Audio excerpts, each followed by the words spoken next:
Hello, everyone. Good morning. Can you hear me? Good morning, Lady OG. Madam Chairman. Thank you very much. Good morning. Good morning. Yes, I would like to start off this session for today, the virtual debate for contestants aspiring to leadership position in our great institute for elected council members. In doing that, I would like to recognize the presence of our dear President and Chairman of Council, Mr. Olusegun Mojeed, FCIPM, Mr. Henry Unuakbo, the Vice President of our Institute at MCIPM, Mrs. Chidima Obiejesi, the National Treasurer,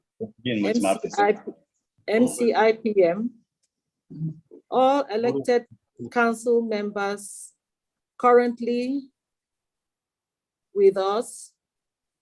I welcome you as contestants, and I also welcome the new contestants to this elective position this morning. I would also like to welcome the members of my team, the electoral committee members who are here and who have also joined us virtually. Esteemed fellows of the Institute, all esteemed members of our great institute, I welcome you all to this second day of the virtual debate for the elective position of council members to our great institute. Today is the final day for all the elections, virtual debates.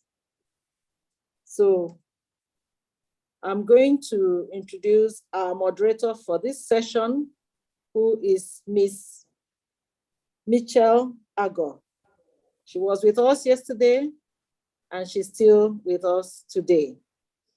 But before I yield the floor to her, I would like to remind everyone that the campaigns for this year's 2022 elections would cease at 4 p.m. prompt.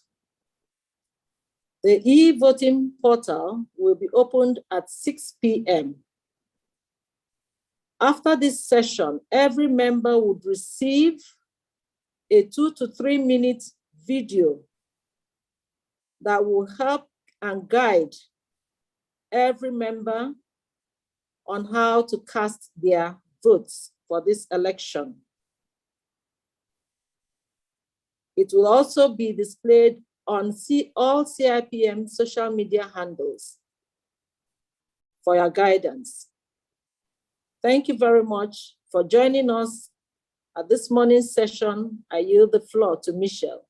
Michelle, over to you. Thank you.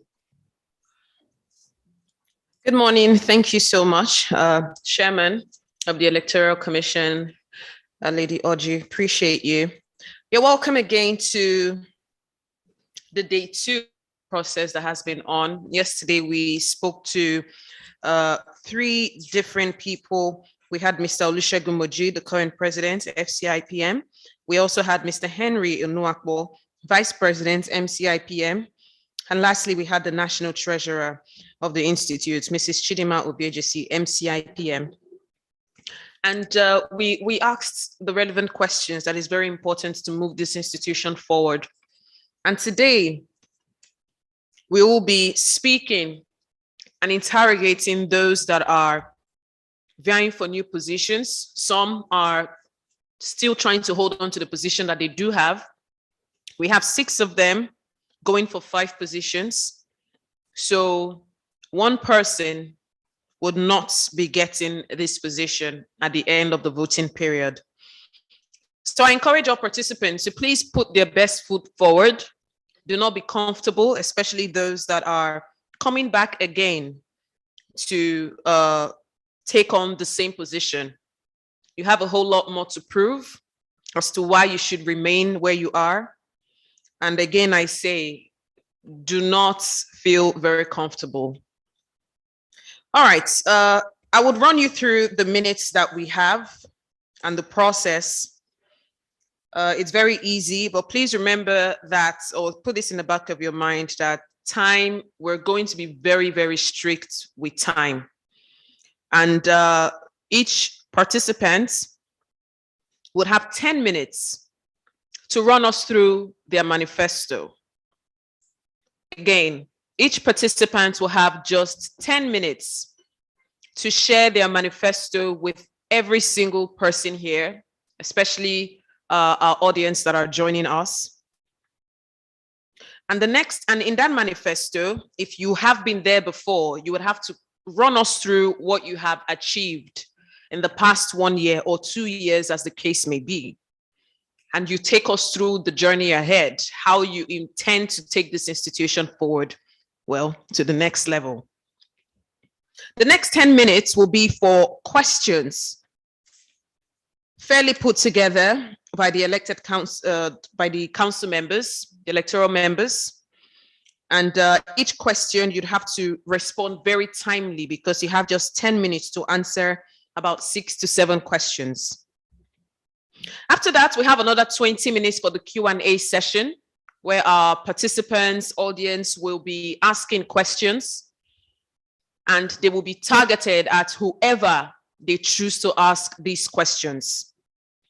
That will be for 20 minutes. You will be asked to answer each question for nothing less than 2 minutes. And after that, we will come to a close. So I'd like to welcome everyone once again. I believe the participants, or candidates, so to speak, are already here with us, all 6 of them. I will introduce them shortly. We have Mr. Adeniyi Aromolaran, FCIPM. He's been in this position for the past 2 years, and he's bidding for the 3rd term. We also have Mr. Yomi Fawaiimi, MCIPM. He's equally been in that position for the past 2 years as an elected council member of the Institute.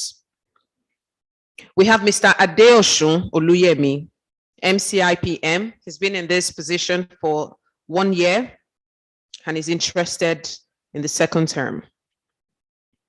Moving on to new members that are very hungry to grab these positions. Mr. Akinjide Samuel, MCIPM. We have Mr. Oladundu Olakemi, FCIPM. We also have Mrs. Adepeba Adeola, MCIPM. Now, I will be asking the question shortly, but I'd like to confirm that each person that I called is right here in this room. Please kindly turn on your mic, turn on your video, and let us know you're here. Thank you. Yes, Michelle, I'm here.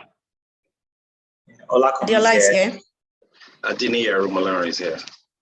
Adeola is here. Is Mr. Yomi Fawaiimi here? Yes, I am. I am here. Okay. Okay. Do we have Mr. Oladundu here? Yes, right. I'm here. I'm here. All right. Mr. Akinjide Samuel, are you here? Yes, yes, I'm very much here. Thank you very much. All right. Mr. Adeniyi Aromolaran, are you here? I'm here. Yes, I'm. Mr. Adeosun Olakemi. I am here. All right. All right, let's get straight to business. We have a stopwatch, and like I said, you have 10 minutes each person to answer, to run us through your manifesto. Tell us what you have planned for us as an institute.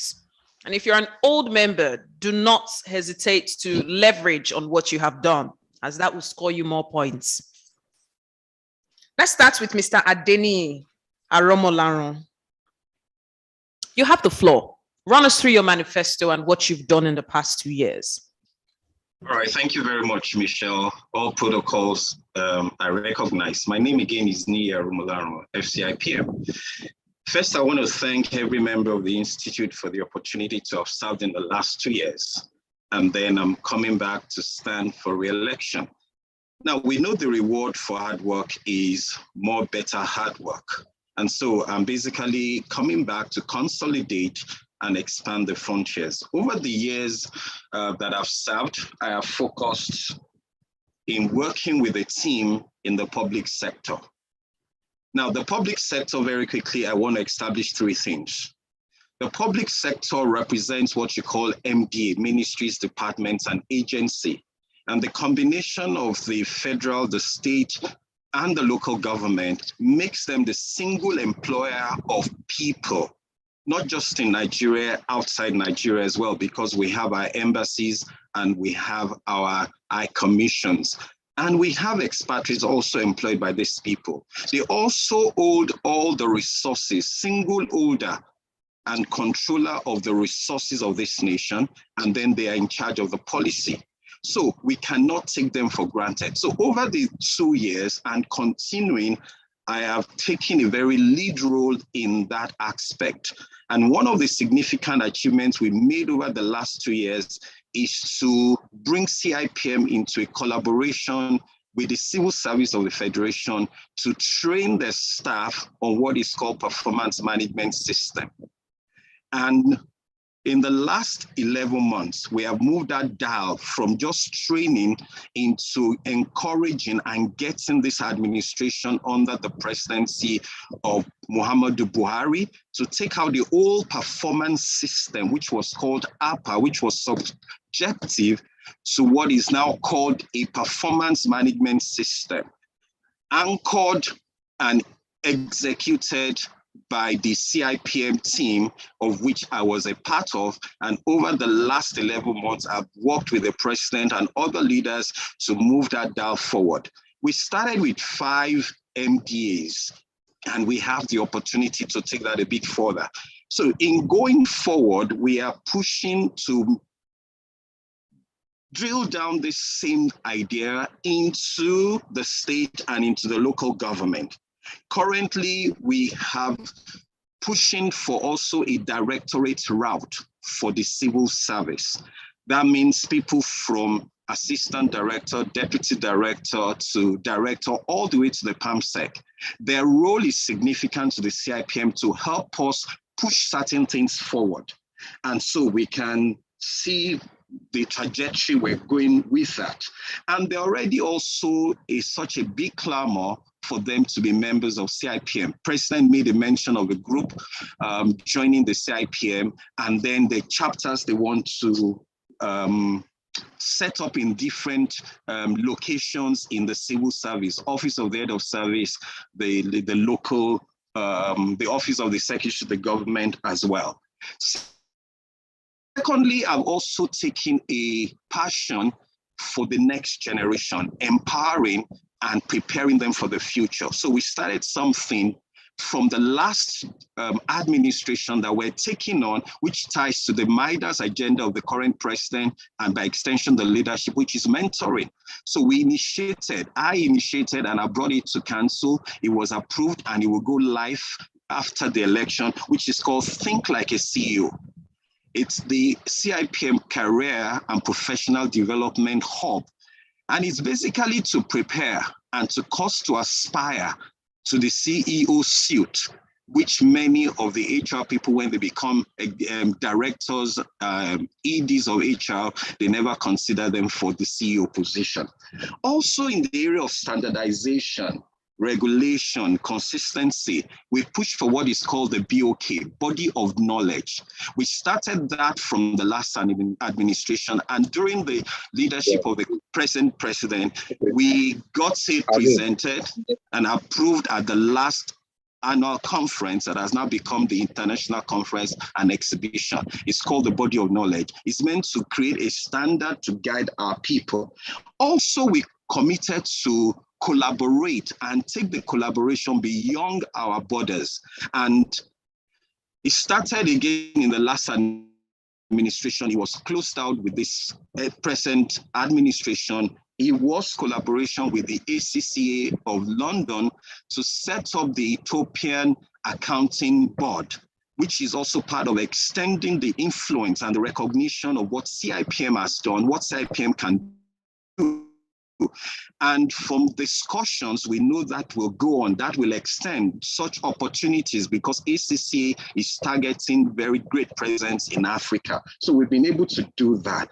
Also in the last administration, we started something called the HR Icon Award, which in this administration that I've been part of has changed to HR Oscars. Now the HR Oscars or the HR Icon Award, which is now the HR Oscars, it's more like a Hall of Fame versus a Hall of Shame. So yesterday we're talking about, yes, calling out the bad bosses, bad organizations, but we also must create a leverage to recognize and award those who are doing well. And so that's what we're doing. And if we continue very strategically with these HR Oscars, it will begin to motivate and inspire organizations to begin to leverage better and global people practice, that over time, our environment will be free of a lot of toxicity that we're talking about yesterday.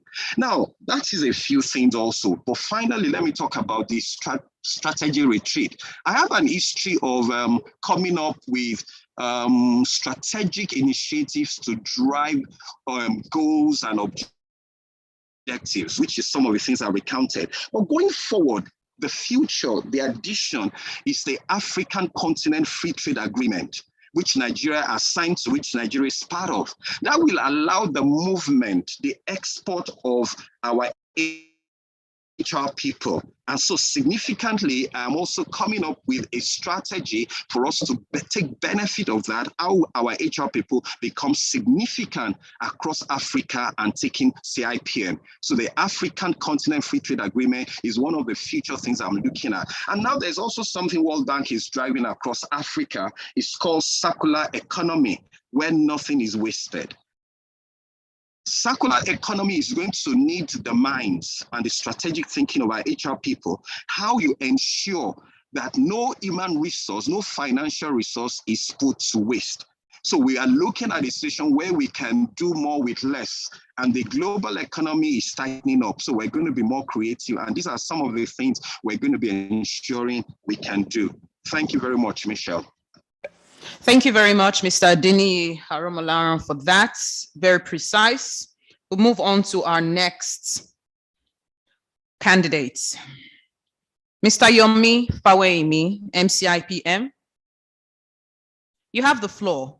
In the next 10 minutes, kindly run us through the past 2 years, your achievements, how you have taken this great institute to the next level in your capacity, and what you plan to do in the next 1 year. Do not hesitate to tell us why you should be given another chance. It's very important. And all of the things to which you would answer, kindly run us through how you intend to achieve this. The floor is yours. Your time starts now. Okay. Oh, thank you very much. Good morning, good afternoon, depending on which part of the world we're calling from. Thanks for the opportunity and privilege to speak to this gathering, August gathering in April, to be precise. My name is Yomi Fawaiimi, and thanks for the introduction. I just want to go through my journey with CIPM and as directed by the moderator, what I've done, and then also what I intend to do. I mean, because at the end, it's all about what value we bring to members. My journey with CIPM started before I became an elected member of council. My service and commitment to the institute started as somebody who was appointed to be in the planning committee of the annual conference. I did that for like 3 years, and then I was made the chairperson, or I was made a member of the Public Policy and Advocacy Committee. And then the following year, I was made the chairman. And for 2 consecutive years, I was chairman of the Public Policy and Advocacy Committee. Within that time, we developed the first comprehensive stakeholder engagement plan for CIPM. That's still what is still being used till date. Within that time, we initiated a relationship with Nigerian Bureau of Statistics, International Labour Organization, Nigerian office. We started to celebrate the annual Workplace Safety Day. After that 2-year period as chairperson, I was then asked to go to become a member of the research committee, which I did for 1 year. After 1 year was when I ran for office for the first time to become a member of council. And as a member of council, I'm an elected member of council. I've run election twice. Gratefully and thanks to the members for appointing me in those two instances. So talking about what I've achieved, let me first mention that, I mean, to a large extent, most of the things you get to achieve in leadership is not just because of you. So while trying to talk about these things, it's about the collective effort of everybody in leadership, the HQ staff, and the members who contributed their volunteer time and resources to make that happen. So this is not an attempt to attribute everything to myself, because that would not be very fair and that would not be very professional. It's a teamwork, and in many of the instances I'll mention, I'll be specific to provide what I contributed to that team succeeding. Specifically, I was assigned to manage the IT project, and that's a project to transform our institute from where it was in terms of technology to what it is now. I took over the project after like a 6 months hiatus where the project was practically delayed and didn't move forward. I was assigned after the delay. We restarted the project. As at now, of all the work streams, we have already done requirement gathering for all the work stream. By the end of the month, the first product from this project is the revised website. You'll be seeing it by the end of this month, a new improved website, which will make you proud of your institute. Again, that has happened because of the fact that I work with a wonderful set of people that make things happen, both as members of the IT committee and also as HQ staff. So you're going to get the website. We're already working on the membership hub, which is going to make it easier for you to interact with CIPM. We're signing in the next 2 weeks a new contract for a contact center. Done the requirement gathering. The whole idea is that if you make a call to CIPM today, you may not be able to know what will happen to what you do. But what we have done as of today is we have created a system that when you make a call, it goes to a dedicated number. Somebody picks a call and there's a log that you can use to follow up on it, and leadership can see whether the issue was attended to or not. We're going to be signing the vendor to make that happen, and that's something that we're going to deliver very shortly. We're also working on enterprise security. We're doing quite a lot of work around change management for all of that. So what we have done with the IT project is that we came in, started the project that had been in coma for 5 to 6 months, brought it back on board, and our first product comes out at the end of this month. The second assignment I have been given as a elected member of council is around HR and governance. I'm the chairman of the HR and governance committee, which is an interesting one. Because I actually did a proposal for the starting of this. We never had an HR and governance committee. I wrote the proposal and sold the vision to leadership, which was adopted, and the committee was inaugurated in December last year. So it's a 4-month committee, but in the 4 months, the people that were put into that team committee to work with me are some of the most hardworking and diligent people you can ever pray to meet. Excellence in terms of delivery of work. I can't ask for a better team. And so we have been able in 4 months to deliver quite a number of projects, one of which is we have been able to revamp the performance management process for the Institute. Before now, our performance management process was a bit in a coma too. If you think about it, the 2 projects I've mentioned or the assignments I've been given have been things where I've been asked to come and wake up dead bodies. And miraculously, it seems that those dead bodies are waking up. So we reviewed the performance management process. We restarted the process for the first time in like 2-3 years. We'll be having a clearly defined performance management for all employees of CIPM. We've also started to work on a review of the HR policy manual and also employee handbook. That work is ongoing. Remember, we were just inaugurated in December. It's just barely 4 months we got that on board. We're currently also working on the recruitment of senior staff. I'm sure many of us have seen the adverts go out. And this process is shortlisting that we are doing to get this done as of now. And then we've also started to work on training. So when this election is over, before now, you just get into office and start work. But we've developed a transition management system wherein there is structured training, structured handover, and some form of succession planning to make it easy for the new leaders to come on board. The excellent guys who work in our sub-team of training in our committee are already working on those onboarding processes. So that's what we've done in 4 months. It's been 4 months of hard work, people working over the weekend. And the final part is that we have also started to work on the new structure. As you well know, a new strategic plan was developed for the Institute starting this year. And the question the HR committee is asking is that, do we have the organization that can deliver that plan? And so we started with stakeholder engagement. We started with designs. Currently, we have 4 or 5 tentative designs. It's going to go to leadership for approval, and then we'll start to run with the new organization. The mandate we have is for the new organization to be effective by the middle of May, and we're going to make that happen. Like I said, we were just inaugurated on the 24th or so of December, so it was a Christmas job. And by Easter, we've been able to do all of that. So those are the 2 committees I head as in my role. But however, I'm also a member of several other committees. I'm a member of the branch development committee. Our role is to help branch to be stronger. And within the short period of time that we have been on board, we have been able to resuscitate 2 branches, started 2 new branches. I mean, again, like I said, I am not the head of that committee, but I'm a member, and our joint efforts made it happen. We have also been able to support branches, get them the resources they want. One of the things I specifically did was round funds for branches to say our branches need to get the funds they should get to do. I'm also a member of the finance committee. There is an ad hoc committee to manage costs. We supervised the last 2 years budgeting process, also initiated cost management process to ensure we're able to manage the funds of this organization. You know for a fact that financial sustainability is a core part of sustainability. One of the things I also particularly did was to start to make our annual financial reporting system to become more green. If you with the sustainable development goals, every organization is supposed to show its contribution to sustainability, the environment. And so when you're going to see your annual report this year, you're going to see our contributions to make that happen. And it's part of what came from us in that committee, making that happen at the end of the day.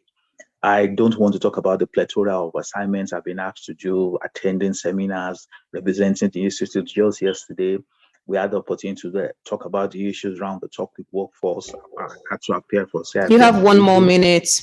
And so 1 more minute. Thank you. So going forward, I've explained what I've been doing, and I also would want to say there are quite a lot of things to say want to do. We need to put the Institute on the right footing with the most excellent of processes. I will be working on that if I'm elected, using the governance tool. Also the IT project. We have our projects, we are like planes. We have gone off the wrong way. We're about to take off. It should just be nice for me to have an opportunity to take this plane off and get it to that cruising altitude I'll be happy with. I'll also be working with the presidents around the issue around diversity and inclusion, which is one thing that we're very passionate about in the committee, to ensure that we have a balance that represents the diversity of our membership in every area of existence. And finally, I just want to be a better person and serve you and make you happy. It's your institute. It's we asking to serve you. And my commitment is that when you give us the opportunity, thank you. Thank you very much, Mr. Yomi Fawaiimi, MCIPM, for that presentation. We'll move swiftly to our next candidate, Mr. Adeosun Oluyemi, MCIPM. Are you here? Thank you so much. Welcome.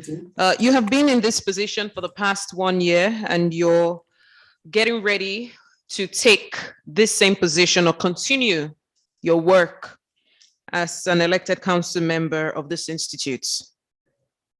Tell us why we should continue with your service in this capacity. Do not hesitate to also capitalize on your points on what you have achieved in the past 1 year and why we should give you more time to achieve more. Your time starts now. Thank you so much, Madam Moderator. Good day to everyone who has taken time out of their busy schedule from work to join this important session. Again, my name is Olakemi Adeosun. Currently, I'm an ACM, elected council member, and I currently head the committee on SME, medium, small enterprises. Now, some of the things we've been able to do in collaboration with all the distinguished committee members, and of course the other members of the council who are supporting this committee, is to elevate the consciousness of the small, medium enterprise.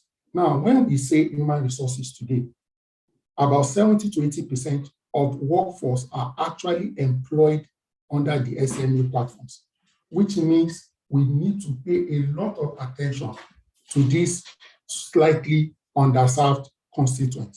And that is why we took on to ensure that we focus on this need. Quite a number of initiatives has been done. One, we decided that don't let us assume what the problems are. Okay, we worked with the research committee, and a journal, a diet of our journal was dedicated to research and to publishing various outcomes on the diverse needs, challenges, opportunities in the small, medium enterprise space. And that was published last year. Also, we had a dedicated session with the CIPM and U series where we collaborated with strategic critical stakeholders like SMIDAN, NASMI, and other affiliates who provide support, who provide incentive, motivation for small, medium enterprise. And we're able to put together a well-attended and highly engaging program where all the stakeholders sent representatives at the most senior level to ensure that we provided a round-robin conversation to meet the different needs of the stakeholders in the SME, including our HR professionals. In addition to this, we have been discussing with SMIDA with a view to put together a memorandum of understanding so that we can actively, on a nationwide basis, across all the local government, all the states, collaborate, work with SMIDA to provide active, ongoing support for SMEs. As we speak, the MOU is awaiting sign-off from their end, and we'll continue to follow up even before the end of this tenure or into the next administration to get that out. This has been very critical, it has been time-consuming, but worth the while, because we've been exchanging value as an institute with SMIDA and other stakeholders.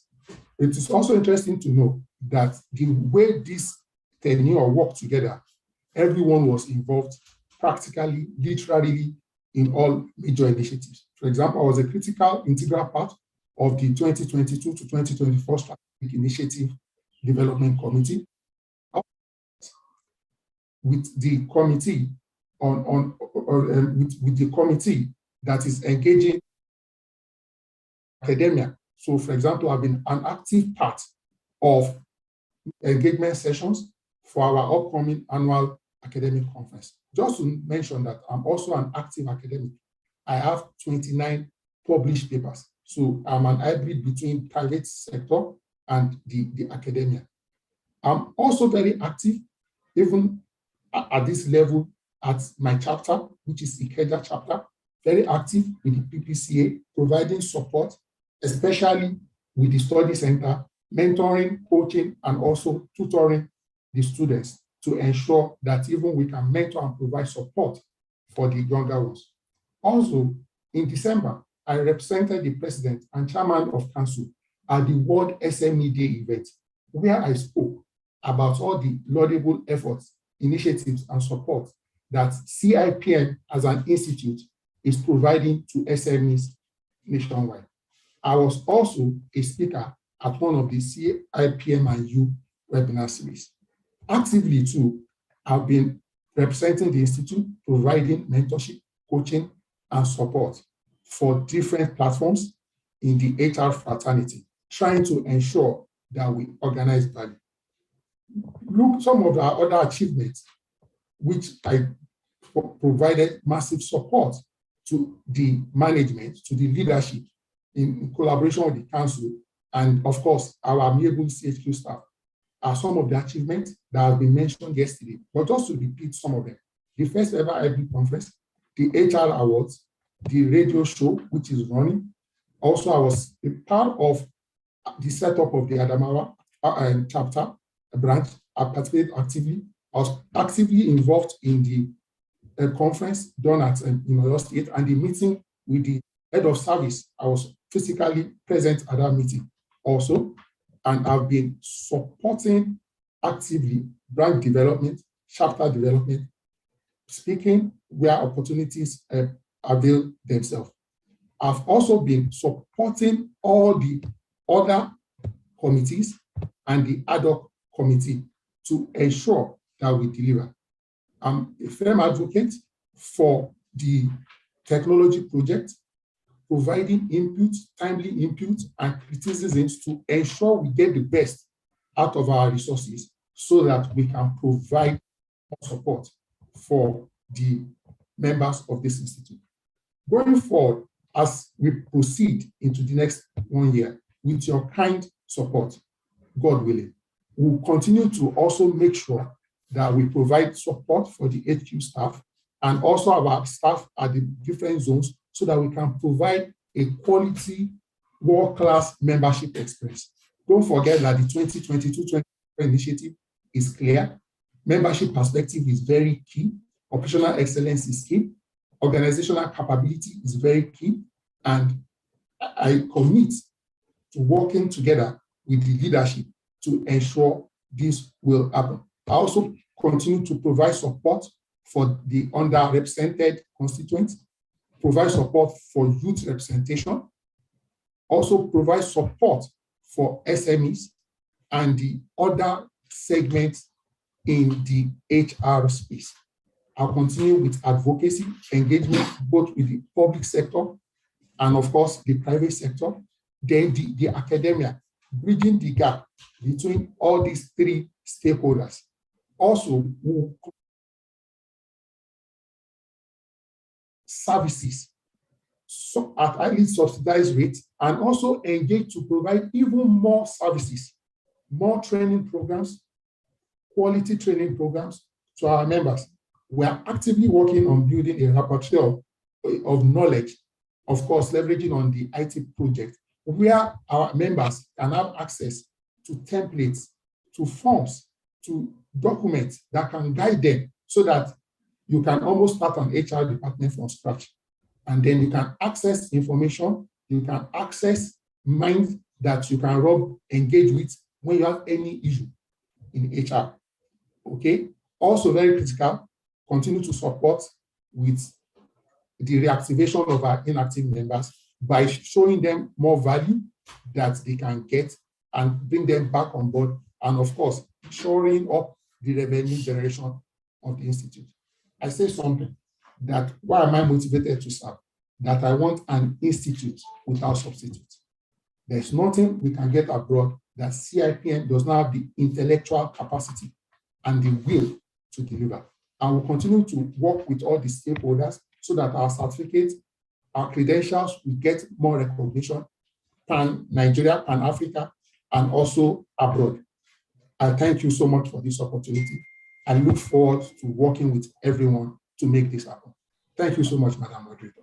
Thank you very much, Mr. Adeosun, Theophilus, Oluyemi, MCIPM. Now let's move on to our next participants. These particular candidates are very hungry to take on this new position. So I believe they have so much to share about what they have to offer, why they are the perfect peak for these roles, how they can take this institute to the next level strategically, not selling us dreams, selling us practical steps that can move this institute forward. Remember that every single participant here or the audience are also, many of them are parts of this institute, so they know the issues, they understand the issues, and you're one of them. So best believe they would be here to poke holes at anything that is not realistic. So I encourage every single person that I'll be calling on shortly to please put this in mind. Also bear in mind that this session is for 10 minutes. You'll be sharing your manifesto. And to every single participant and audience out there who has got any question for these people, from Mr. Adeniyi, Mr. Yomi, Mr. Adeosun, to the rest of the people that I'll be calling, please send your questions to the Q&A box, not the chat box, but the Q&A box. If you have a question, you might want to start sending it now. That way, it'll be easier for you to add more questions as you desire. We have Mr. Akinjide Samuel, MCIPM, coming up next to sell us his manifesto and tell us why he should be voted for as an elected council member of this institute. Mr. Akinjide Samuel, your time starts now. Thank you very much by the panelists, the president of council, and all members of the governing council. Thank you so much. I am Samuel Akinjide Akinjide, MCIPM, MNI. I'm contesting for the position of council member. Before I became a member of CIPM in 2016, as Director of Service Matters and Industrial Relations, I worked on the Director of the Head of Service of Ekiti State with the national leadership of CIPM to facilitate the pre-induction engagement, which led to the rejuvenation of CIPM in Ekiti State. And of course, I like to state here that that engagement resulted in the induction of several members, full members, and ACIPMs. Well, I've not been to the council, so what I'm going to share is what I have done at the state level, which I know I can replicate at the national with the support of the president and every member of the council. In 2017, I became the elected branch chair of the branch in the state, and I held that position for 2 consecutive times. Since that time, the branch in Ekiti here has been on upward trend of improvement. And I can boldly say that during my time, we began to have regular executive and general monthly meetings, which have been sustained till date. And during those times too, we had so many of syndicate group discussions, which we also had paper presentations that increased the capacity of our members and even non-members that we invited to some of our meetings. Well, we also had a lot of advocacy visits to institutions of learning and personal regulatory bodies, which gave the state a lot of visibility within the public service and the generality of Ekiti State, both in the private and the public sector. I can say that even up to now, some of our agreements then gave us free media coverage from media organizations we visited, who also shared in our thoughts, with whom we also had regular engagements. And also I want to state here that by the interest I showed in the public and the CIPM and the support of our people in the state here, we are in further interaction with the state government. The state government sponsored over 40 CIP members and intended members to the annual national conference in 2017. And of course, during my time, a study center was established in Ekiti here to bring in those who want to go through the examination route. And because of these efforts, the branch became a 2-time winner of the prestigious Most Improved Branch Award for Best Branch in 2018 and 2020. Well, I have to say from here that I also I've been part of microplan for the acceptance of CIPM in the Ekiti State Public Service, which led to the regular support of the head of Ekiti Head of Service for CIPM at the National Council and Establishments meetings. And these efforts further led to the issuance of a circular letter on professionalism in Ekiti State here. And of course, CIPM was specifically mentioned and made compulsory for admin officers for them to continue their career progression. And of course, in the state here, I was able to organize with the support of my people here, the public lecture in 2020, where we had over 300 participants, including secondary school students.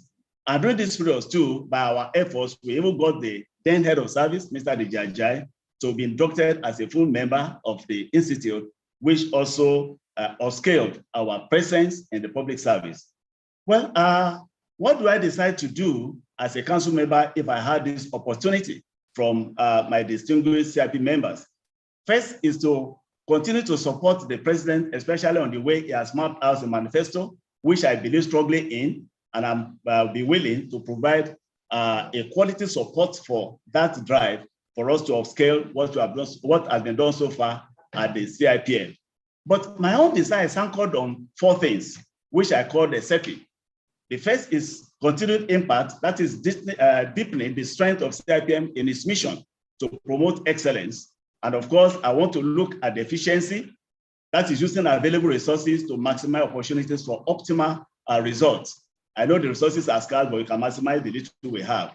Then I also intend to initiate and support initiatives to advance the cause of the Institute in terms of its spread, technology, and networking.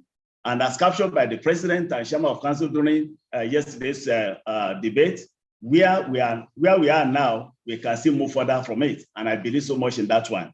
Then I also intend to have inclusiveness as part of the thing that we're able to bring on the table.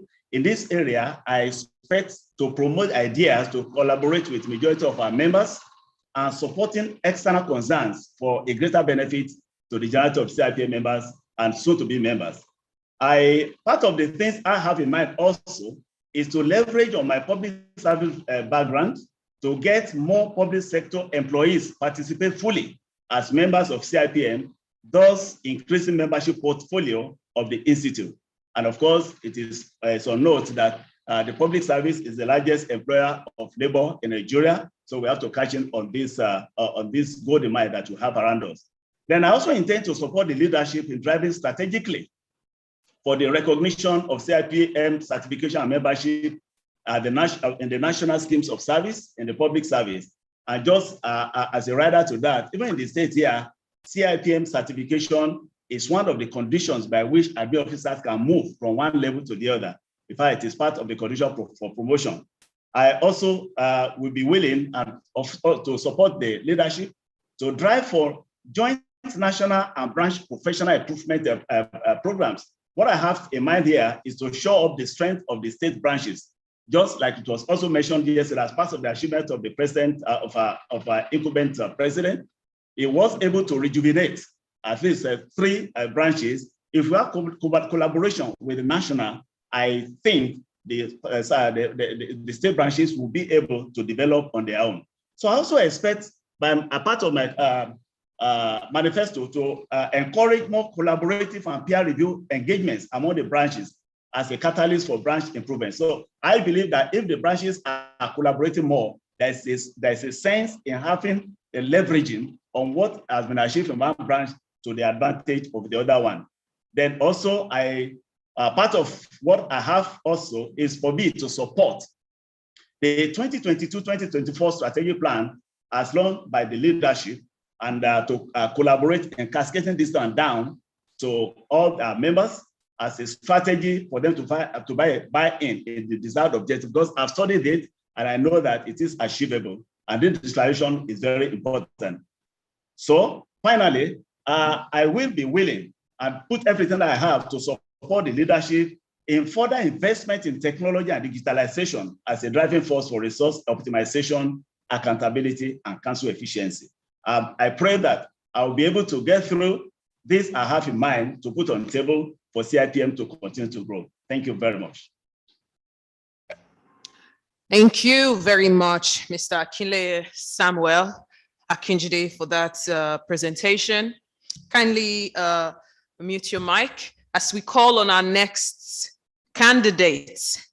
Dear esteemed participants, please do not hesitate to ask your questions or drop your questions on the Q&A box.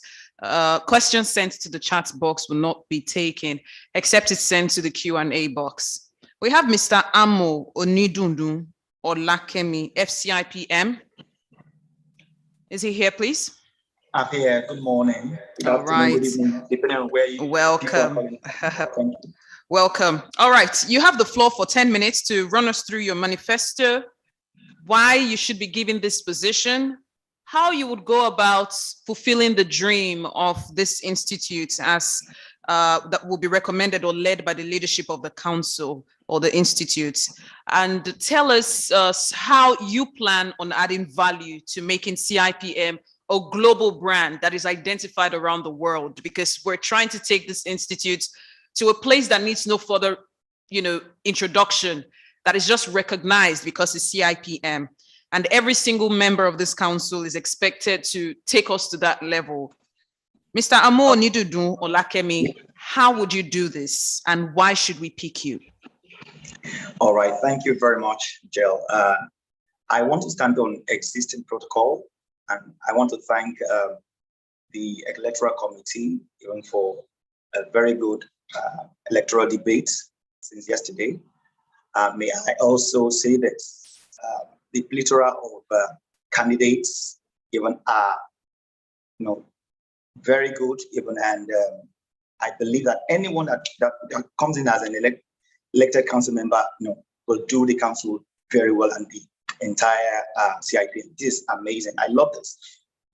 But that's being said, I want to say that clearly my vision, even as to be elected council member, being a supportive position for the strategic plans of the institute as led by the president and chairman in council, is to ensure that the new strategic blueprint, even which was sent to all members this year, to ensure that we give it fillip and life to run on its own. And let me say this first of all, that my vision therefore would be to leverage my own personal competences, my social network, and professional HR, PR, marketing communications experiences to collaborate with other members of the executive and also even members of the HQ to deliver on this amazing strategic plan. But also as a strategist of long, time to come, I will particularly focus on on one or two particular areas of the balanced scorecard plans even that has been put together, and I'll come to that in a short while. But first of all, let me say a little bit about myself, because it will be good to understand my contributions to the institute even thus far.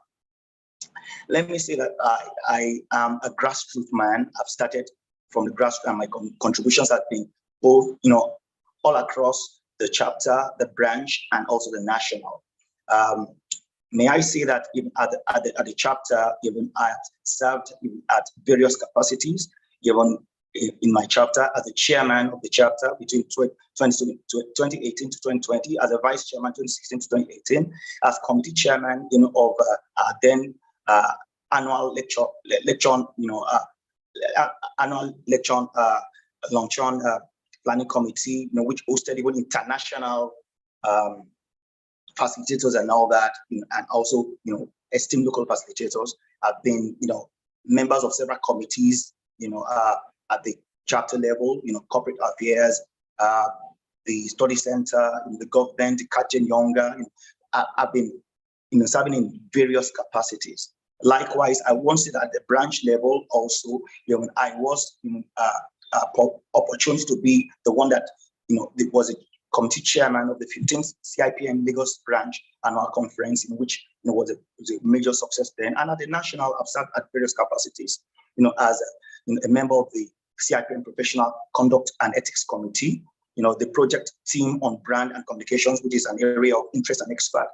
I've represented even CIPM at the national, at the technical committee of NECA. I've also been a member of the Body of Knowledge Review Committee, which is presently putting together that which has been referenced earlier on, in this debate. I'm also a member of the Curriculum Review Committee, likewise the Research Publication Committee, between 2021-22. And I would say that I am privileged also to be a member of the Brand Management and Public Relations Committee of the Institute. So this said, just to give you a little bit of background. My background has also been in the public service and the private service. So, for me, it's a plethora, of both public and private experience, even to be brought even on the table. And with over 30 years of experience, as an HR practitioner, to the highest level, even of my career, I think, I will be able to do very well, to bring, all of these experiences, competences, exposures, to bear. Let me drill down very, very much on the strategic plan of CIPN, because, so as to be very, very particular about what I want to bring on board. I want to drill down on particularly the membership and stakeholder perspective. The other perspectives are very important. The financial perspective, I will also make one or two allusions to that even as we go on. The membership and the stakeholders perspective, is very, very important to me because, as an HR institute, I want to see that even the value, because that's one of the pain points of members. This is the member-driven institute. The values received even by members even should be such that it's comparable to the best, because our vision is to be the institute of choice globally, just like the presidential candidate said yesterday. So if we want to do that, we must work more on the value given by the HQ staff, and also all the staff, of the offices across our branches and our chapters. And this is an area where even I have had experiences, consistently in my career, even as a top HR person. So I would be able to bring to bear even my competencies here. Let me speak to one or two things on this very quickly. Excuse me. All right. Some of the things I believe should be added to whatever has been done, which I very much celebrate, is the fact that there must be, for instance, in terms of our membership and stakeholder perspective, there must be a quarterly customer satisfaction survey along the values of CIPM. If we agree that even value is judged from the perspective of the receivers, we must be able to have consistent feedback from our receivers, from our audience, from our customers, our members, even concerning how well we are doing, what more can be added, and all that as values. Because this is one major pain point over the years we've heard from members. And likewise, even to help us able to put even the HQ staff on the toe, added to whatever performance management system and structures that we had, some of the elected council members existing, that and some of the council members know that some of these things that they have said they are doing. Part of what I want to see that we also add to this is that even the CIPM values themselves become even an appraisal parameter for even our HQ staff. And why? Because culture shapes how value is being delivered. So if they don't really, eat, drink, sleep with this value themselves, from the gate, even to the topmost level of the registrar's office, we'll find that we will not be able to drive this value down the chain of our entire organization. This is very, very important for me. So I also hope to, by doing this, to also have an approachable, welcoming HR headquarters, workforce, through mindset, alignment across our values, the streets. Okay, I expect this to happen. Likewise, I believe that subscribing to for our HQs, don't forget I'm focusing here on membership and stakeholders perspective. That's why I'm drilling down here.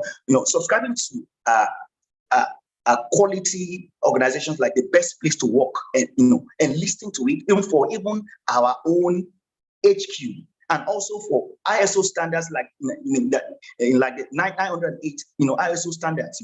When we subscribe to these things, it helps put structures and systems in place to help us deliver on all the expectations of the membership and stakeholder performance.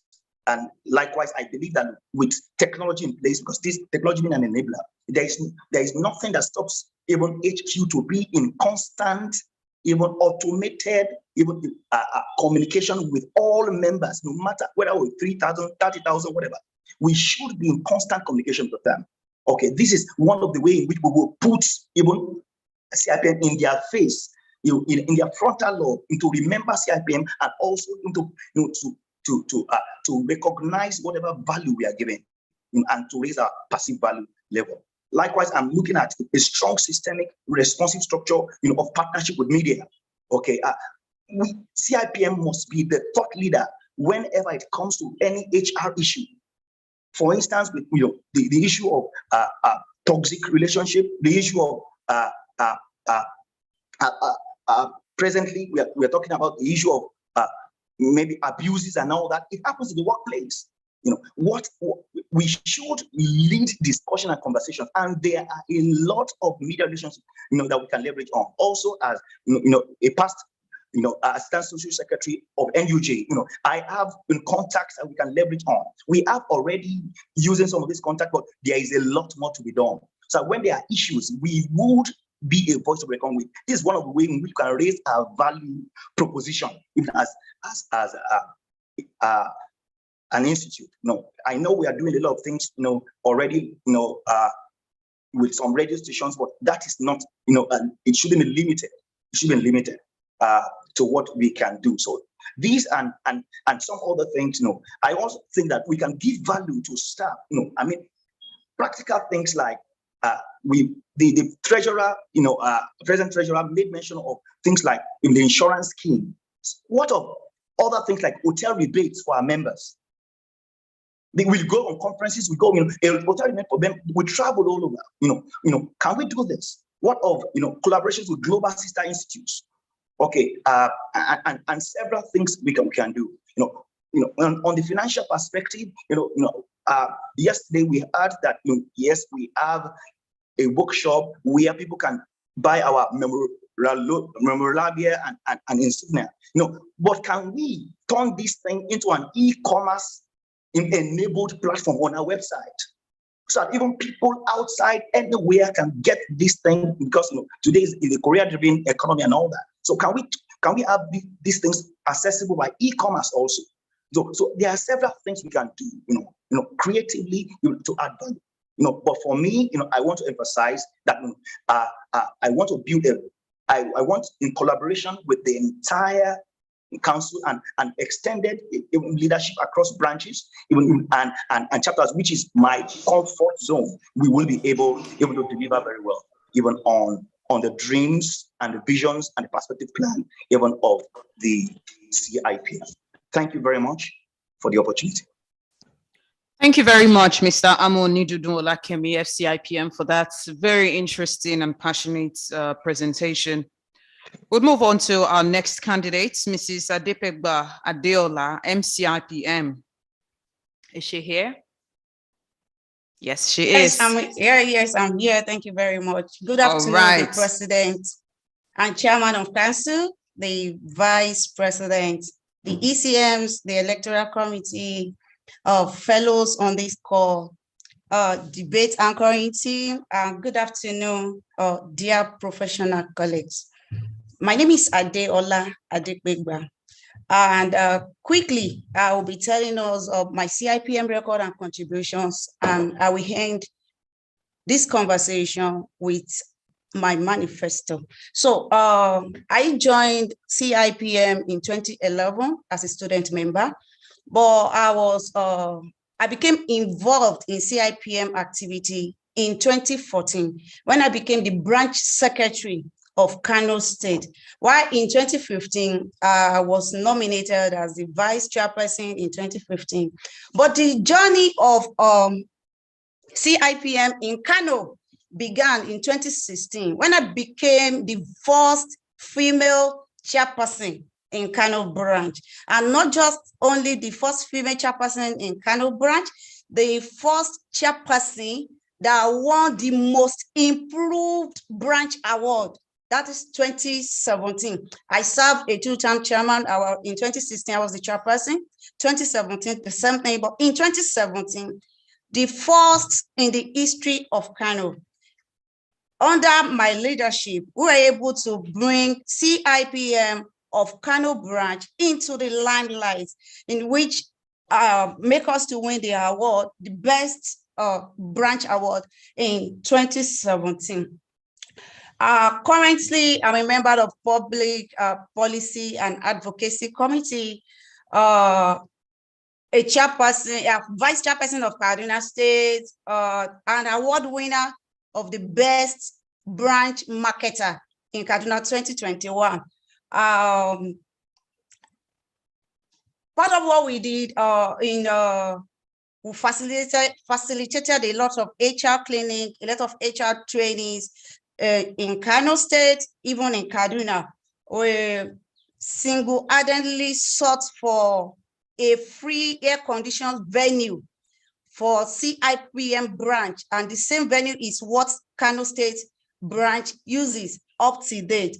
Not only that, the communication platform that the secretariat uses in communicating to all the chairman and chairperson. Now, I remember in 2016 when we came on board, the secretariat can only communicate to chairman, chairpersons via email and text message. So I created a WhatsApp platform so that it could make it easy. Chairman, chairpersons can communicate easily, and at the point the secretariat reached out to us that we should add them to the platform. We added them, and that same platform is what the secretariat uses up till now to communicate to branches on activities going on in the council. Not only that, I personally introduced the corporate social responsibility in the northern west of Nigeria. We grew during my leadership. I grew, of course, we know Kano, how it is northern part of the country. We know how it is, from 4 active members to 63 active members during my leadership. Personally bankroll a beautiful roll-up banner for Kano branch. This and what I did just to put a stop on those. Now going to my manifesto. I will work with research and development. We joined the leadership to conduct researches and publish materials into our space, materials that are relating to HR issues. Then we work on excellence in service delivery. I'm a person of excellence. I believe in excellence. And I always say, your members, our members, they want to feel valued. They want to feel respected. So we are going to make our members feel valued, feel respected. And that is why I love when one of our core values, the script, the R that used to be results, is being changed to respect. I think is a welcoming idea. I love it so much because members want to feel valued. Members want to feel respected. You know, if somebody said to win in the marketplace, you must first of all win in the workplace. If your members are well taken care of, if your members are well respected, if your members are well valued, it makes our work to be easier because they became a better ambassador for the institute. Having said that, I also, let's come to membership growth and all. I overheard the president yesterday when he was talking about the membership value proposition they have put in place, the institute has put in place.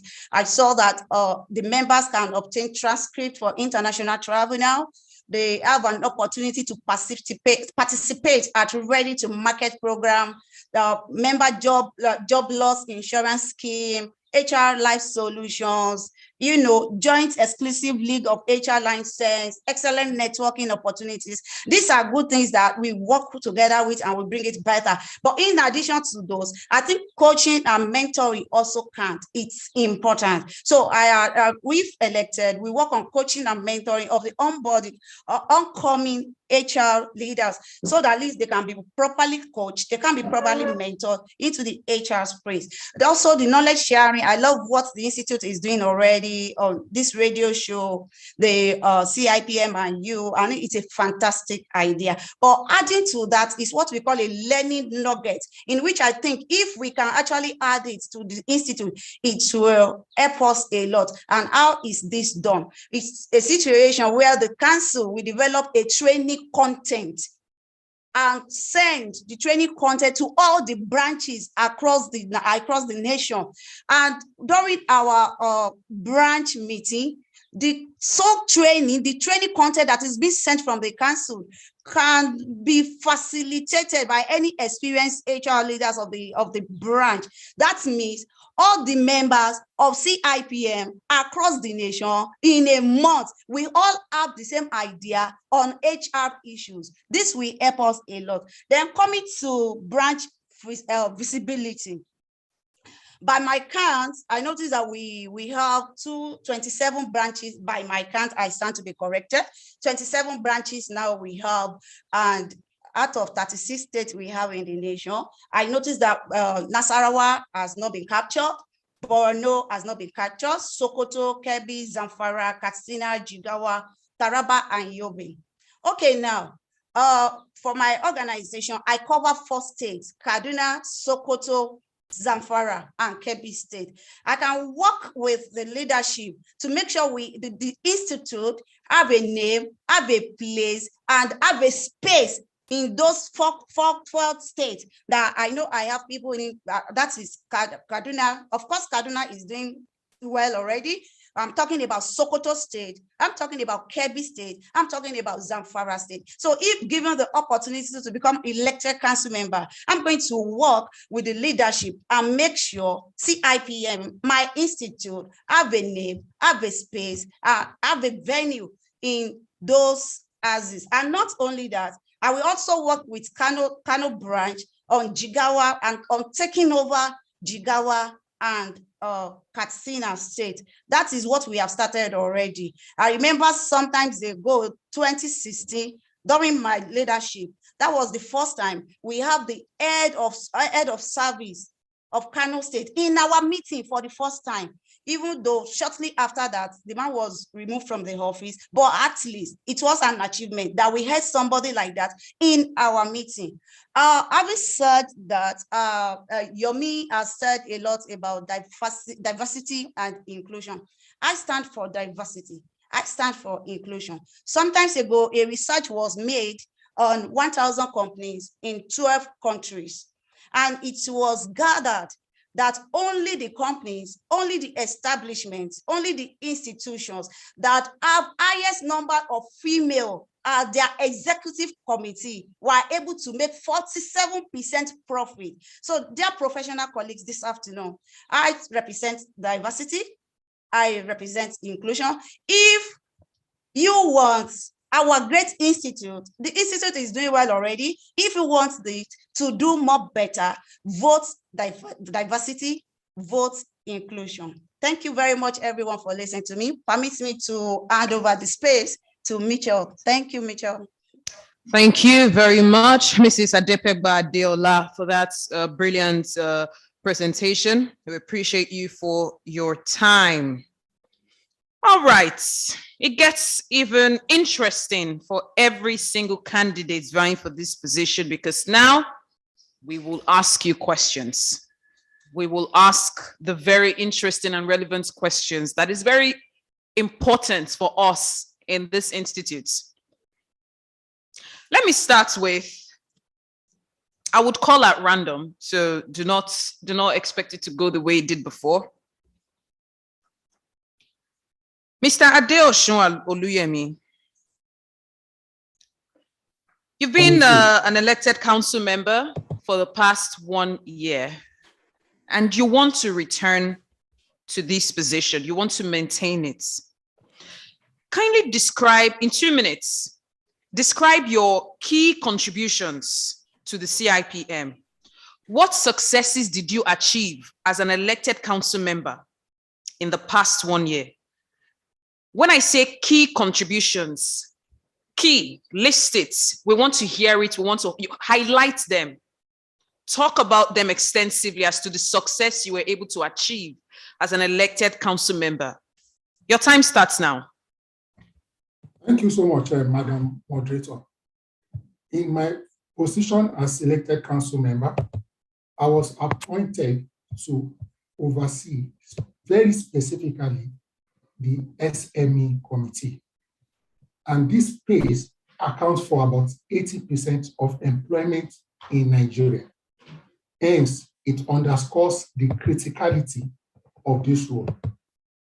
During my tenure so far, we were able to engage with the players in this space. We brought critical stakeholders together, had a meeting, a session, and we had massive participation.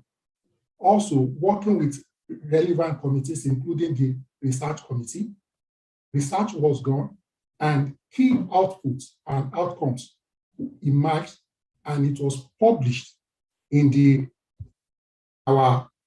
through the Institute's publication. This was also very key and very fundamental. Again, very strategically, we are at the point of signing an MOU with SMIDA, Small Medium Agency of Nigeria, which is partnering with the federal government, leveraging on the apparatus, support from capacity building, influencing the curriculum of their training programs, positioning CIPM members to be facilitators even in those programs, so that these owner managers can have minimum best practice knowledge to be able to manage their employees, leveraging on the HR value chain.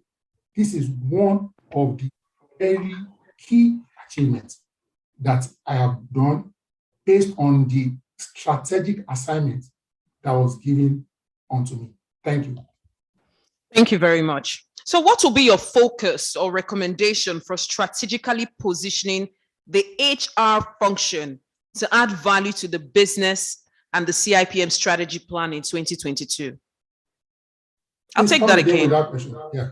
What will be your focus or your recommendations for strategically positioning the HR function to add value to the business and the CIPM strategy plan in 2022? You may need to clarify that question to the business and then the CIPM. It looks like two different things.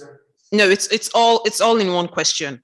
I'm talking about what your focus will be or what your recommendations are to strategically position the HR function to add value to the business of HR and the CIPM strategy plan in 2022. Okay, let me attempt based on what I understand. So first and foremost, the strategic imperative of CIPM is aimed on cardinal points. 1, financial sustainability. 2, membership perspective. 3, operational excellence. And lastly, organizational capability. The good thing is that even if you are working as an HR professional or practitioner in an organization, be it NGO, private sector, or government, these 4 cardinal points almost technically mirror like the balanced scorecard. First and foremost, financial sustainability. Whether you are a for-profit or not for-profit, it means that HR, our strategic interventions must demonstrate how we are helping the organization we serve either make money, minimize cost, or optimize revenue. That is very critical. With respect to our membership perspective, we need to enhance brand visibility. Okay, and you will agree with me that even today, part of employee value proposition is having a strong brand that can help you as HR or the organization attract quality talent to the organization, retain that talent, and also help them add value to the organization. We also have developing public sector engagement framework, something we've started and we are going to consolidate on, because a nation cannot be better than the quality of the civil service, because that is where the larger population is touched with one form of service or the other. We also continue to drive strategic partnership. This is very fundamental and critical because knowledge is evolving, and this partnership will continue to go to local and foreign, and even locally to be between the academia, the civil service, and the private sector. None of these sectors without collaboration can deliver optimally. We will also continue with stakeholder engagement. This is not negotiable. Nobody knows it all. As whatever we are planning to do, we will continue to communicate more with the members of the institute through town hall meetings. For example, you see last year how frequently we're having session with Mr. President, with all members of leadership being present, providing clarification or support, and also to get ideas and input on what we can do to better get value for our membership. In the area of operational excellence. All right, you have just a very short time to answer these questions. Thank you very much. I do appreciate you for what you have said. Let's move on to Mr. Amo Onidundu Olakemi, FCIPM. Yes, I'm here. You talked so passionately about the welfare of CIPM members. You had a lot of participants excited about what you could bring. But like they say, charity surely does begin at home. What are the current talent management issues that you are handling in your organization as the chief HR officer or senior leader? And how are you navigating, associated dilemmas and issues or challenges? This is a two-part question. First of all, what are the current talent management issues you are handling in your organization as an HR professional today? And how are you navigating these associated dilemmas and issues or challenges within your capacity currently? Okay, first of all, let me just clarify that I'm no longer in paid employment. I am an owner manager myself, and I sit on the executive board of another media organization, where also I direct, even as a board member, HR issues and strategy issues. What are the issues that we are battling with there? Basically has to do with the issue of talent development, and likewise the issue of what we call respect here, the issue of diversity and inclusiveness. And how are we going about it? We are all just being deliberate and intentional concerning, just like my candidate for Kaduna have spoken very, very eloquently about the issue of diversity and being intentional, okay, in seeing that maybe demographics that are not well represented are brought on board. For instance, while I was in my last employment as group HR director of one of the largest marketing communications company, we were deliberate to see that every economic zones and geography in Nigeria were giving quotas even of employment. That's one of the things we did there. Now, and in terms of talent development, I'm someone who is passionate. I'm a trainer. I'm passionate about seeing that, for instance, for our HQ staff, even they have their annual appraisals, which is being remodeled by the present administration. Let us see the area of gap, and let us, not only technical, but also behavioral, and how we can mitigate these gaps and all that. Because if they who are the salary deliverers to us members, if they are not well equipped, then we will be receiving suboptimal input, which will not help us to also deliver value in the marketplace. So this for me is very, very critical. But about some very topical issues today, is not only peculiar to organizations. It's all across. For instance, toxic issues. For instance, the issue of a virtual workplace now and all that. For me, in the organizations where I work now as an ED, what I ensure, even though I'm an independent director, so I'm not, a director that sits in the company, but in overseeing that, we just ensure that every structural system that should enable virtual workplace and workspace, should be put in place, and we've ensured that and it's working well. So that's all right. Some of the. Thank you. You also spoke very keenly about having public and private experience practice. Yes. And you also did say that you have a lot of contacts that we can leverage on. I've been listening. Yes. You also mentioned that besides your public-private experience, you're passionate about grassroots, and that struck us. So here comes my question. In what ways do you think the CIPM can or should advocate for better governance of the nation, Nigeria, in order to strengthen citizen-centered leadership and outcomes? Let me take this question again. In what ways do you think the CIPM can or should advocate for better governance of the nation, Nigeria, in order to strengthen citizen-centered leadership and outcomes? You have 2 minutes. All right. Thank you very much, Michelle. First of all, I want to say that CIPM was in his place of respect as a thought leader when it comes even to any human management, even aspect of our economy. And that's why I said on any trending issue, we must have a point of view. This is very, very important. And this does not need to cost us an arm and a leg. We have even the structures, the system, the contact, the network, free airtime. We have that ready that we can leverage on. So we must have a point of view that cascades what CIPM stands for on these issues. For instance, we're talking about toxic workplace. We're talking about the Adeosun strike. We're talking about the issue of abuse. Now, this we must have a point of view. That's one.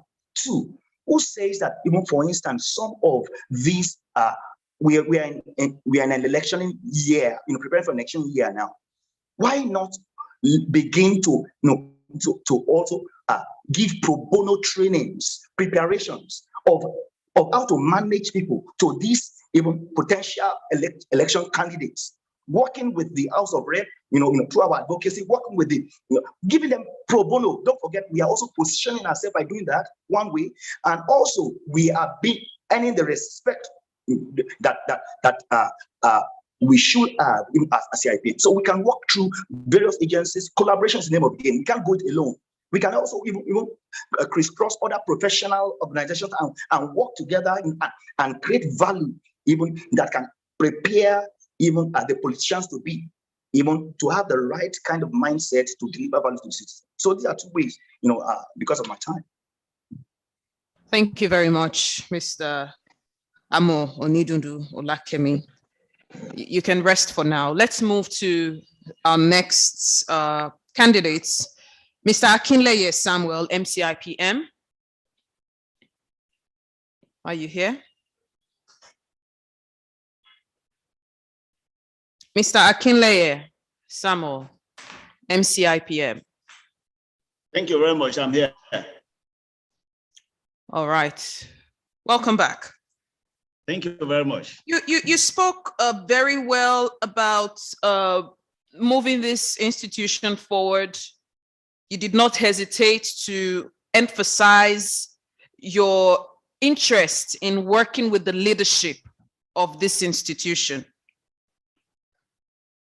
While we love that, we love people who are loyal to authority, who respect authority, who move with the vision of the institution, I'd like you to select a current HR trend of your choice. Anyone, either global or African or national, or maybe even in your branch, who knows? Select any HR trend of your choice and discuss the associated strategic level business and HR issues that you have witnessed or you're witnessing at this moment. Give us an honest response. Thank you. Thank you very much. Let me consider it from a local environment here. If you look at the public service, for instance, where I grow and where I have a sufficient understanding, I know at a point we are looking at the problem of performance evaluation. Performance evaluation is such that if you are unable to properly and critically look at what that person represents in the workplace, you may be able, for whatever you don't account for, to promote the person out of competence. Now, so the issue of capacity building and career progression is a trend in the public service, looking at my own local environment here, where we have had a lot of challenges. Now, looking at that from that standpoint, we discovered that even the CIPM has a lot to do in the area of building the capacity of his members, who are also workers within the public service space. So in this manner, we are looking at changing the trend of performance evaluation in such a manner that our upper grading will change from what it is now to something that will take care of the contemporary issues. Contemporary in the sense of how far do you go about the issue of computerization, for instance, technological advancement. For instance, in the public service, you don't work on approval that is not paper-based. But now we are moving away from that, looking at the introduction of technology, whereby we can use even the platform to get approval for certain things that you do in the public to move on to the actualization of a certain objective of government. Arising from that one, also we discovered that people don't get this trend well. So what do? We have to engage in the capacity building of these workers in the areas of collaboration with even the private sector.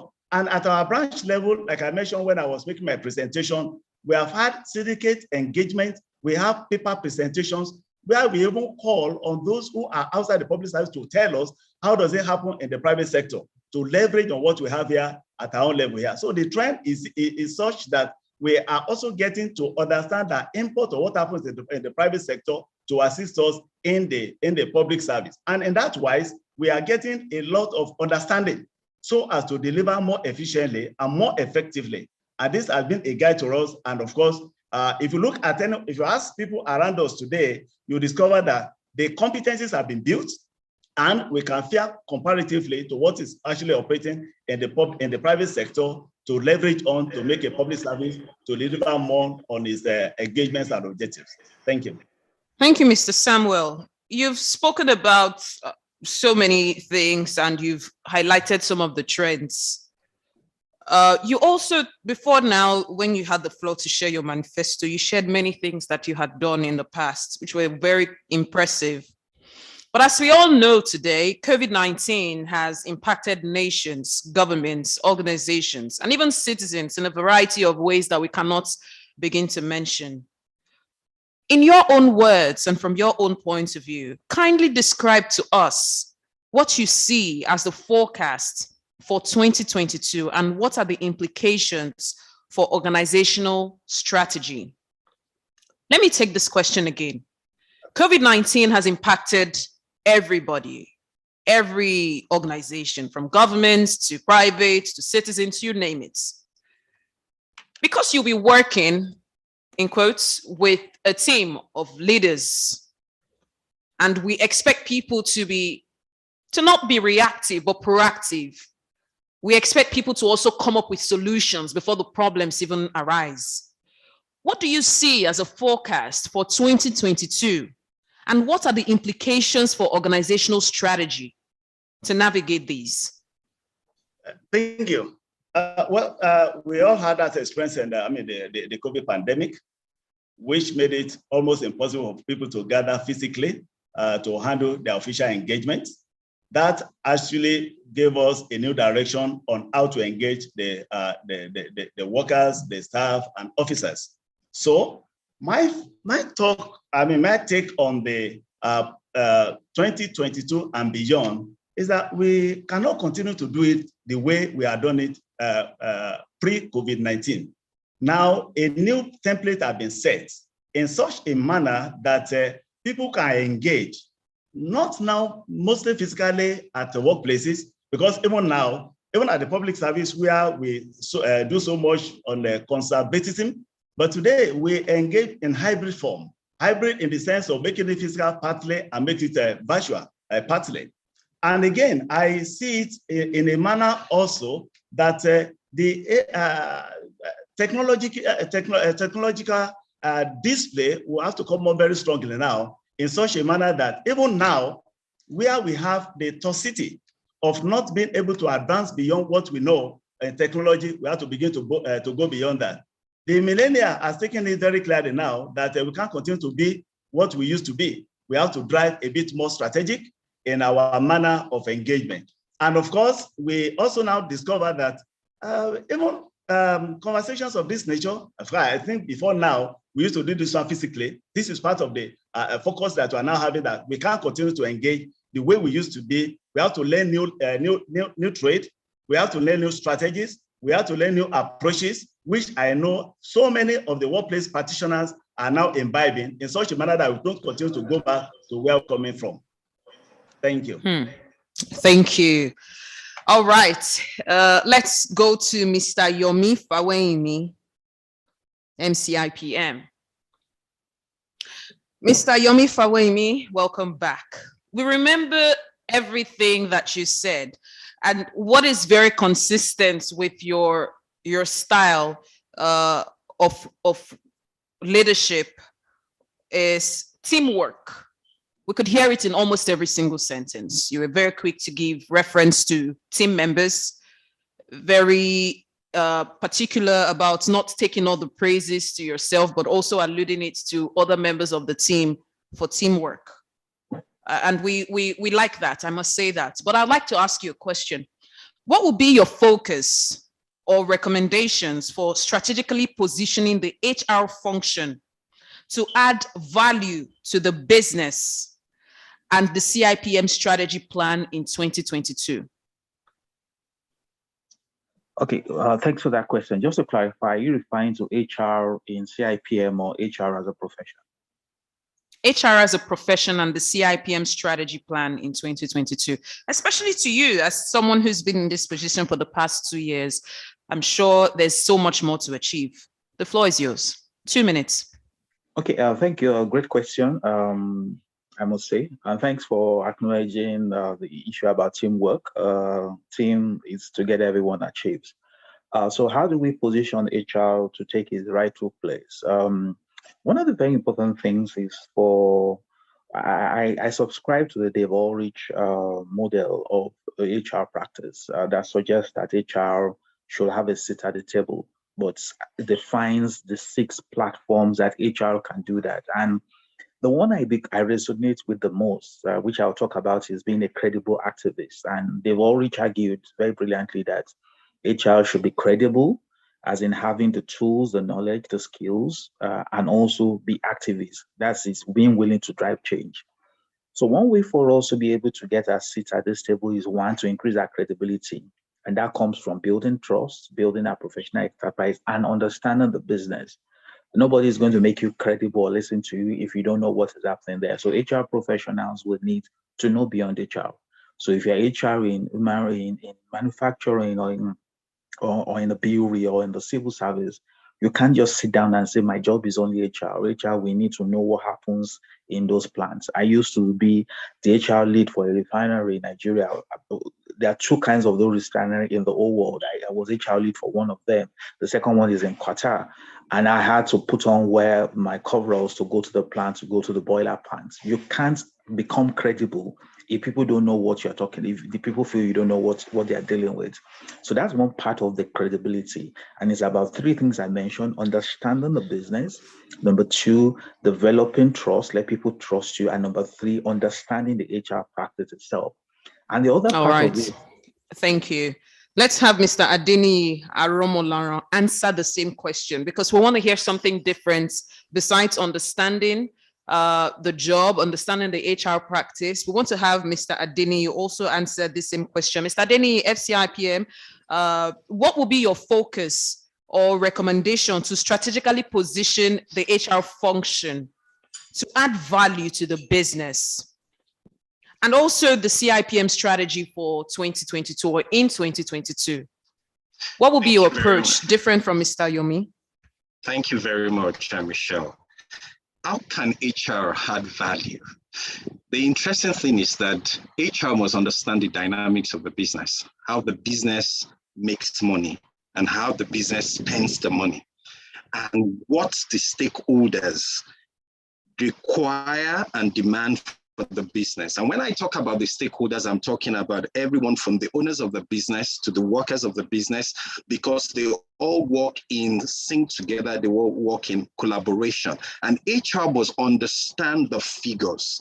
This is one part that HR does not understand: crunching the figures, understanding the metrics of the figures, understanding financial management is very critical for HR. Now, coming back to the CIPM strategic plans, it's very critical also that you understand financial sustainability. Not just focusing on how money comes in, which can be more difficult. I run my own business and I've been doing that since 2013, but how you can, within your own circle of influence, reduce costs without compromising quality. Very critical. And like I said earlier on, one of the key drivers as we go forward, coming out of a COVID year and COVID pandemic challenges, is how people can do much more with less. budget of the world is shrinking, business is shrinking. Currently, the world is in a war. Whether we like it or not, supply chain is being affected. And so we must focus critically on financial sustainability. And that will also impact on other strategies. How do we develop our people to be lean and to be quick to adopt and adapt change? Very critical. And how the business will change, how your planning can no longer be too long, but it has to be a plan, a business plan that is adaptable to changes very quickly. So these are the critical Thank you very things. much, Thank Mr. you very Adeniyi. much. Please keep your mic on. Let's also have Mrs. Adepeba Adeola join you with this very question I'm about to ask. Mrs. Adepeba, kindly turn on your mic and video. This is a question for both of you.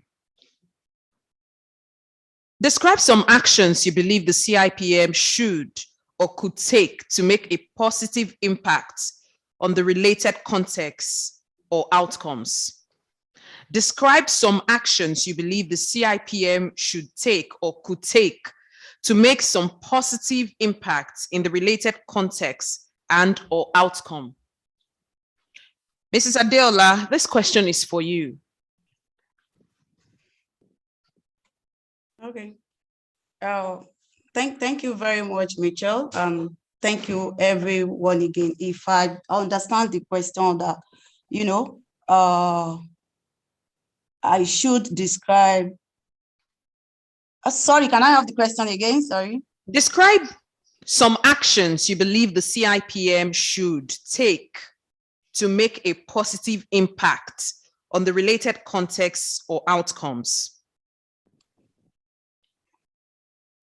Okay, if I actually get the question correctly, I want to believe is channeling toward membership or value proposition, if I get the question. And like I mentioned the other time, the Institute is doing a lot already.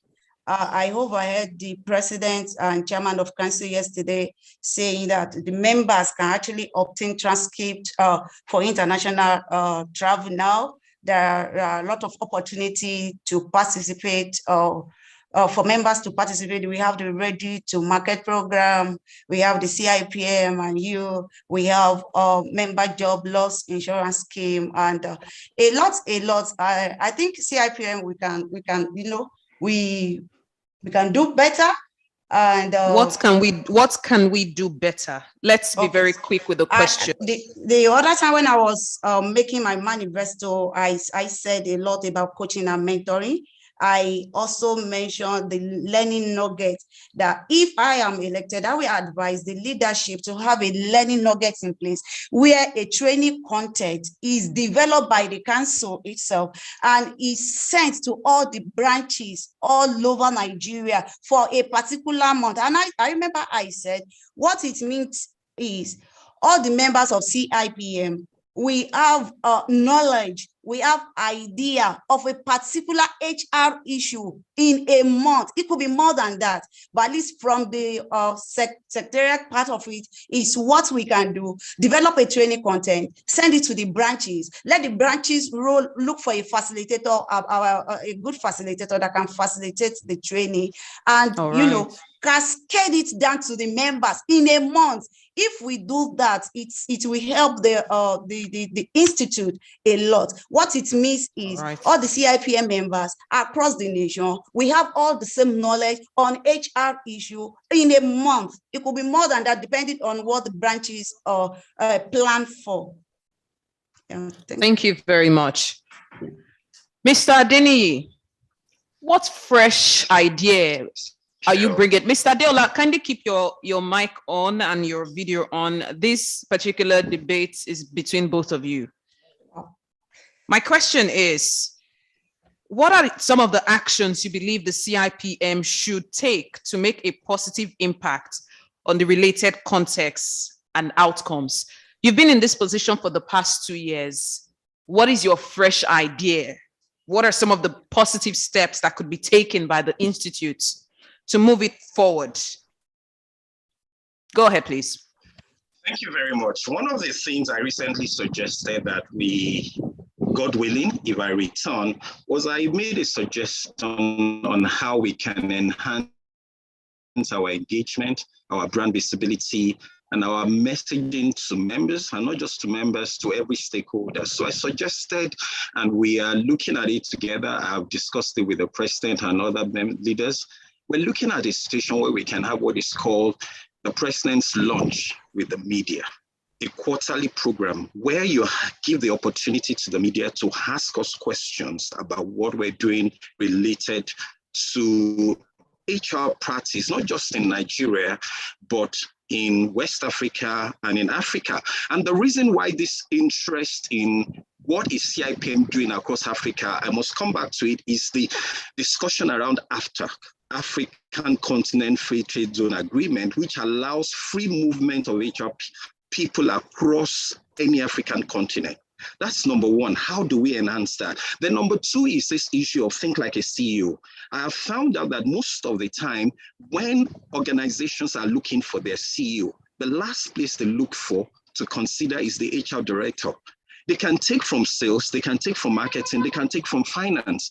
And so HR needs to begin to look for a way to develop their people to actually aspire and begin to think like a CEO. I believe that will prepare the next generation, not just the next generation. It will enhance the opportunity for those who are still aspiring to be HR directors to look beyond and begin to think like a CEO. I believe that is two. Number three is the fact that our engagement with the public sector, I keep coming back to the public sector, and a few of my colleagues have laid credence to the fact that the public sector, with my experience from the time of late Abacha, has been significant. I've been around the public sector from that time, all the way to Obasanjo, all the way. So the leveraging, we must enhance our leverage with these people. I know I've enhanced my leverage with the current vice president.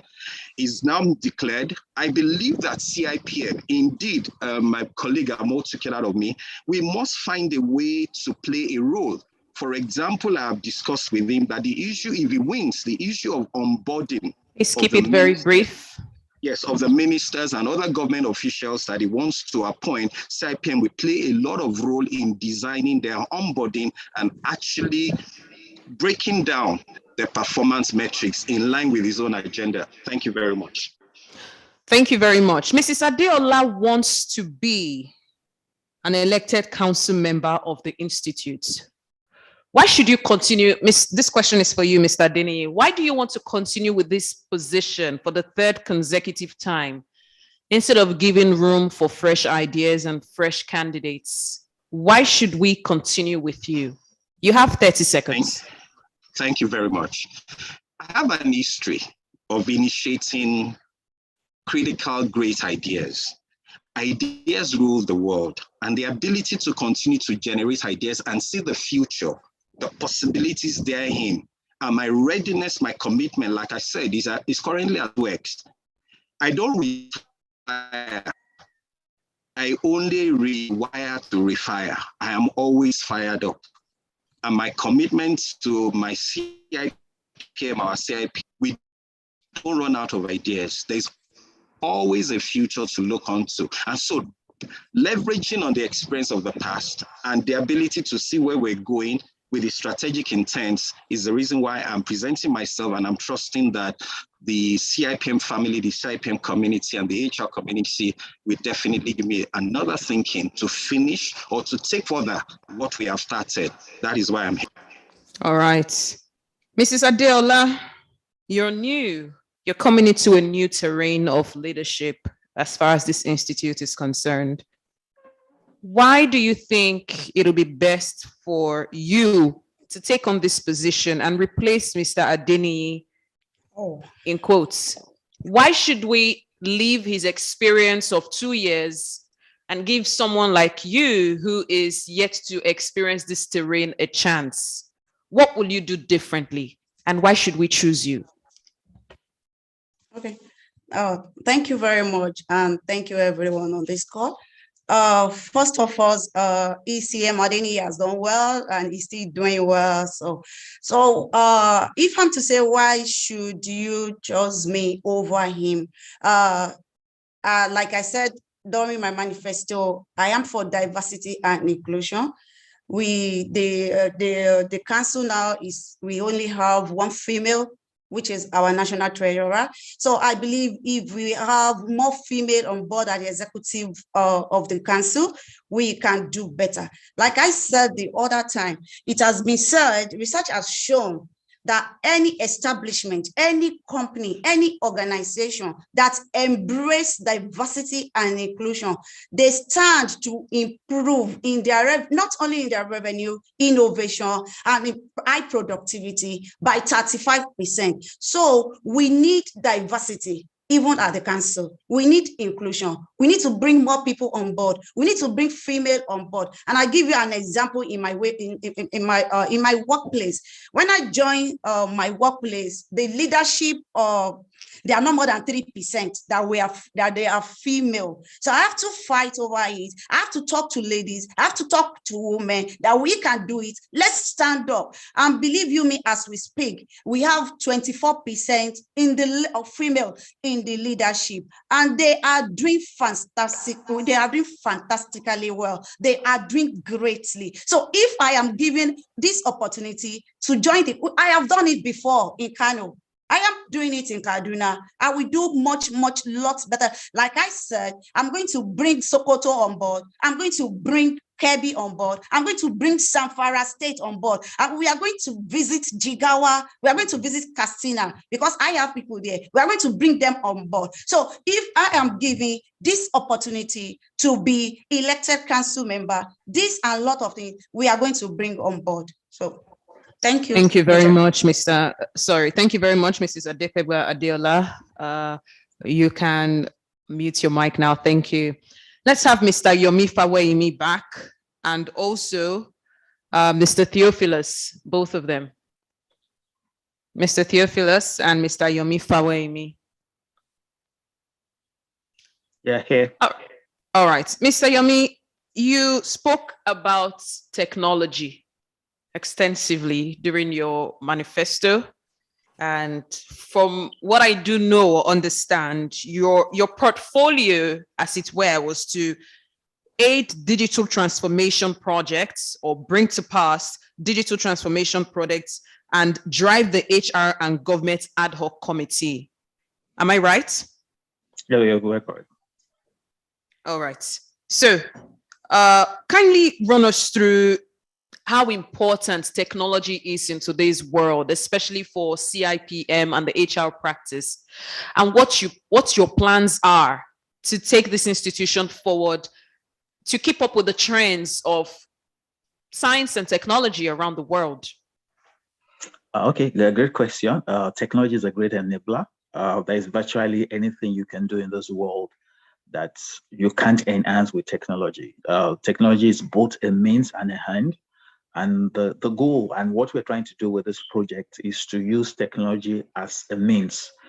So we're not going to do technology because of the sake of technology, but we want technology to be an enabler of our business. So for example, this dialogue we are having is based on technology. There's technology in the institute that made that happen. Before now, we will have all flown to one place and expose ourselves to risks and all of that. So part of what we're using technology for is to make processes faster. So for example, today, if you wanted to do an upgrade or you wanted to do an examination, there'll be many emails, many calls back and forth. With the new tools we are deploying, it's all going to open on a CRM. You do one single upload and your approval goes in that manner. We'll be using technology also, your website. So today now, there's going to be a membership portal today and on our website. And you remember the president mentioned that yesterday around how you can get your documents and get the things you need from CIPM without having to talk to people. So part of what the new tools will be doing, I mean, you are in that secretariat 30 today. seconds, please. Okay, you are in that secretariat today and you are able to use the internet. It's because of the projects and the deliverables from the technology team. That's why you can have a microphone that is working. That's why the internet is working. That's why there's no buffering. So we're going to be using technology to make things become better. last year, 2 years back, we went online with our exams. We're going to get more things online and make it easier for people. Thank you. We also have Mr. Theophilus here.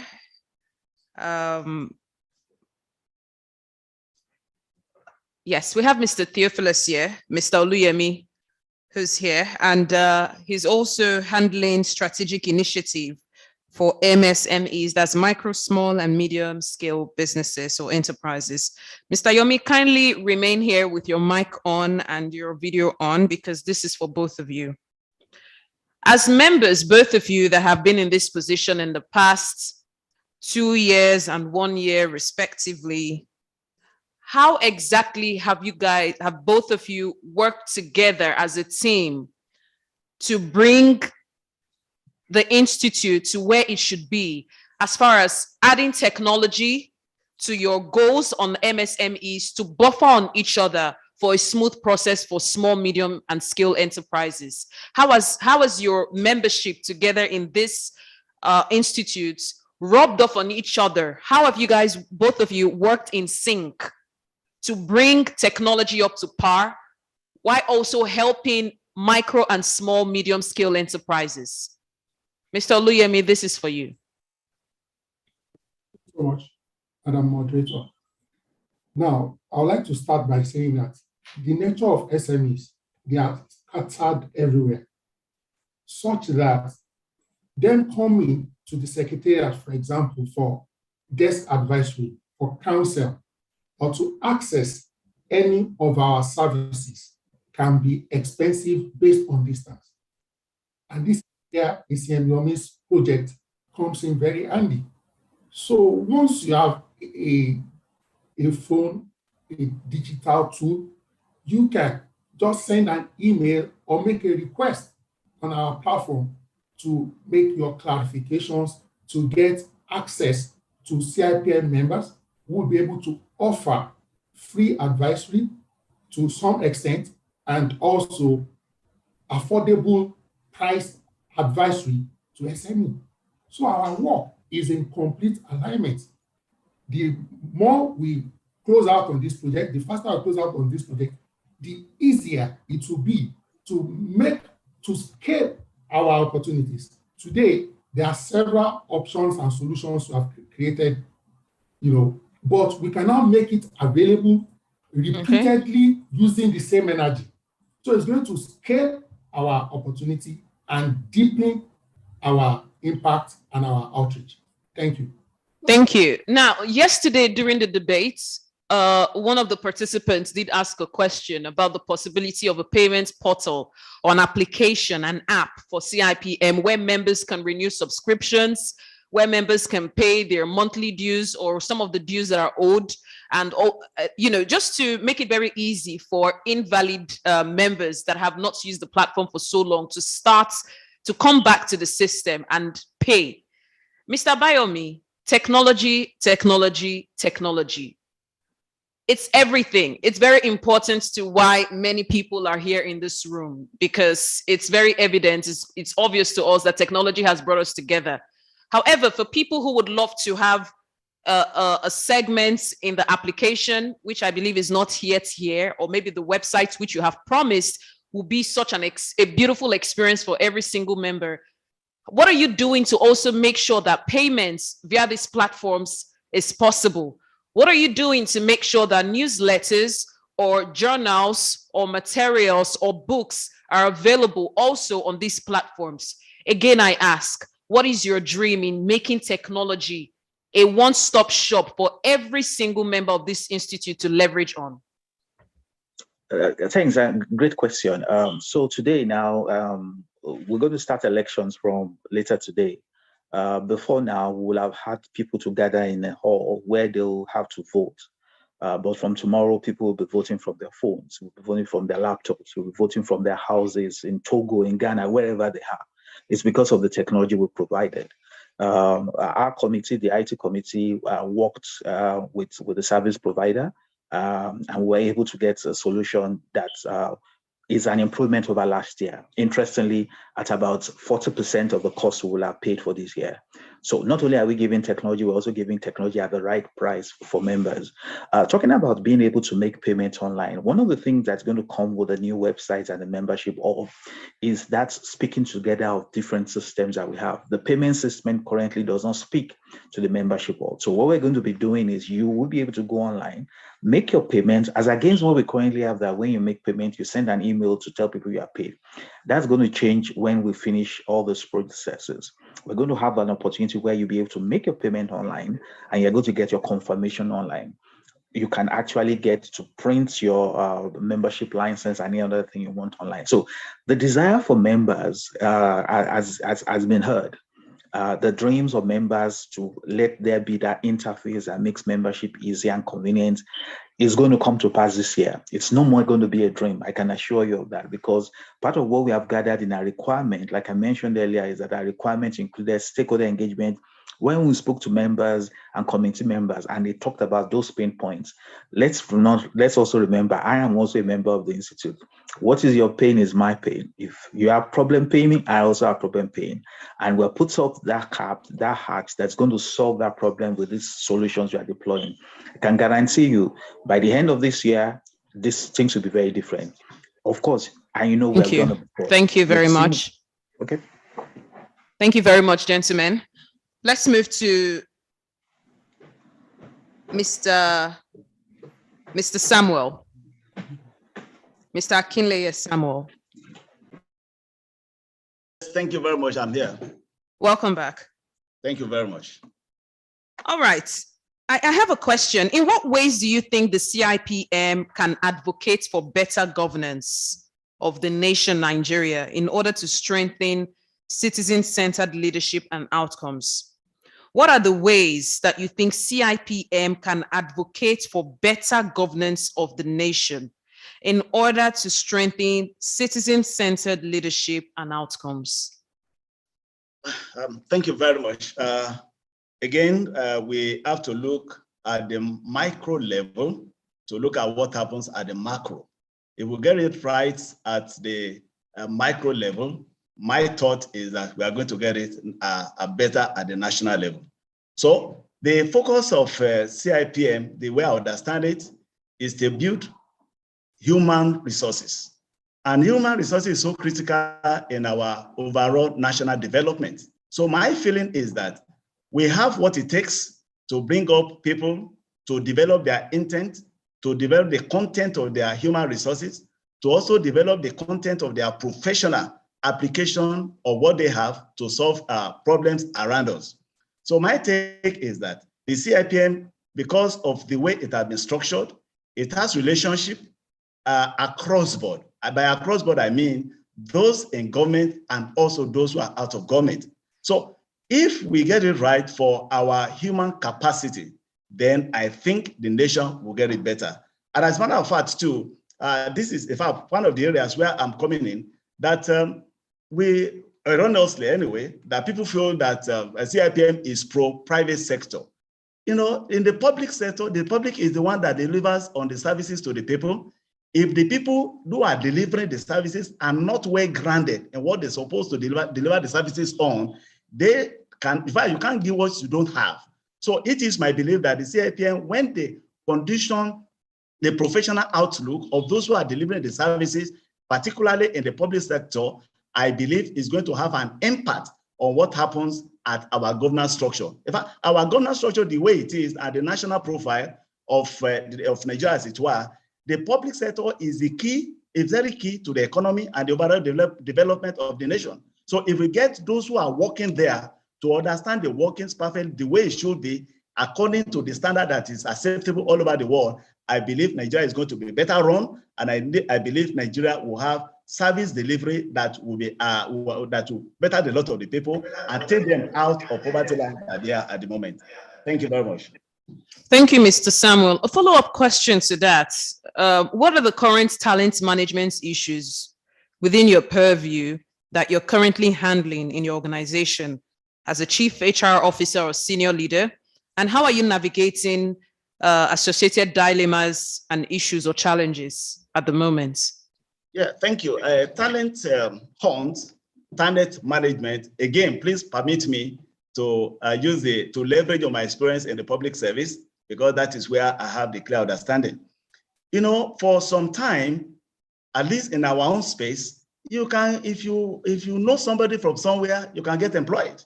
But today, if you are going to go through competitive examination, and in fact, to get preferred to senior positions, you don't get it because I know somebody. So today we have consultants that are engaged to engage people, to put people who are going to places for interactive sessions where they are going to prove their worth and be able to also deliver on what is expected of the offices that they are going to occupy. I know the public service is a bit peculiar because it is structured in such a manner that if you are engaging people, if you are bringing people into the service, you are, at times you look at the federal character, you spread, but even at spreading, today, issue of merit is becoming very key, that you can't just get anywhere unless you can prove that you are capable of handling the positions that you are seeking for. So our talent out in our environment is for us to get the right people through competitiveness, for them to be able to get and deliver, to come into the service and engage on what they are appointed to do. So if you don't go through this process, you can't be engaged as far as our own service is concerned. So in that wise, I think that we are changing the narratives now from what it used to be to what we have already now. Thank you very much. Thank you. Mr. Adeniyi Aromolaran. Yes, Michelle. Good afternoon. Welcome again. back. First of all, I'd like to appreciate every participant that have been here since the start of these debates. We'll be wrapping up shortly in the next 30 minutes, but of course, there are more questions to be asked and your questions to be taken as well. So just to let you know, we appreciate your time. Mr. Adeniyi Aromolaran, here's a question for you. What are the current talent management issues you are handling in your organization today? As a chief HR officer or senior leader or a leader in your organization? And how are you navigating associated dilemmas, issues, or challenges? Please focus on this question and be very practical about your response. Thank you. Thank you very much. Like I said, I'm the founder and the CEO of the NEMA, which is Africa's one-stop center for human capital development, especially sustainable performance development as a certified World Bank consultant. One of the key issues that we have been dealing with, how do you measure performance since the team? And how do you handle the rising cost? We work with consultants who sometimes you are giving bills to. And when we moved from about a month and a half ago, when diesel was sold at 340 naira per liter, and it went all the way to about 750, 800. The office is based in Lekki Phase 1. The first challenge we had, we tried to cope with it for the first 1 week, second week. But when we now began to look at the issue of sustaining the cost, we had to now resolve to what we called ops. We now went to talk to ops, one hub in Ikoyi, one hub in Ikeja, and then one hub in Surulere. And we waged the cost between hiring that hub for us to work as 3 individual teams based on your place of residence, as against the cost that we were going to incur over a period of time with the rising diesel cost. So we took the better way out to say we will work out from the hubs. And so I, with few teams of people who lived in the Ajah axis, moved to the Ikoyi hub. And so we reduced totally working from the office. And then we made sure that the people didn't have to come to work every day. They only came to work once a week. And we gave them subsidy. No, we were going to give a subsidy initially, then we replaced it that we were going to buy the ops. So we bought mobile ops, MTN mobile ops, based on the area where you live and the best network. And then we were loading it with data. And each person transported themselves to those ops. So that was how we have handled that. And then the issue of how do you evaluate job deliverable? So we went back to job performance by objectives. So we set daily performance targets and we looked at what needed to be done, and that was how we have dealt with that. Thank you very much, Michelle. Thank you. Thank you. Another question for you. In what ways do you think CIPM can advocate for better governance of the nation?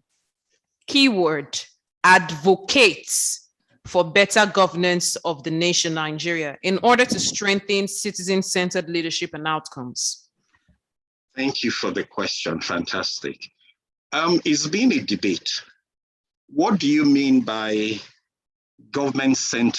citizen-centered leadership? This was a major discussion yesterday evening with some of the aspiring young people for political position.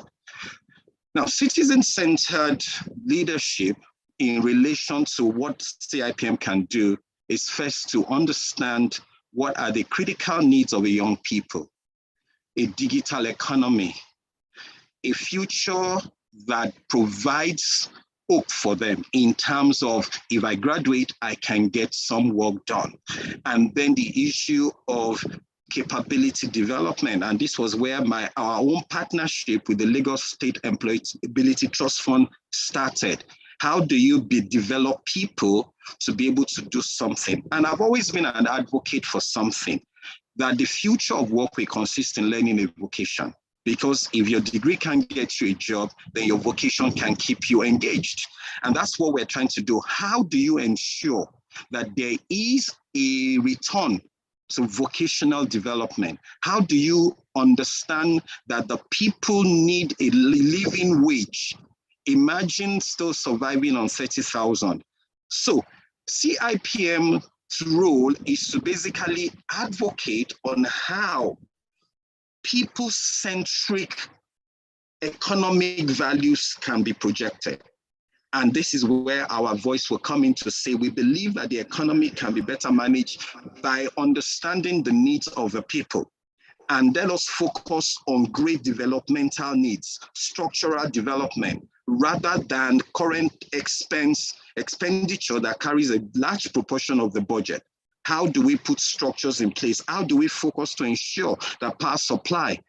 So that's the role CIPM will play, to point the government through advocacy and say, we believe that because people are involved and great people bring great results, we think the government should do one or two things: focus on power supply, focus on low-cost housing, focus on certain economic details that help people stay alive. And then CIPM can also engage with organizations to say, we need you to understand a few things. All right.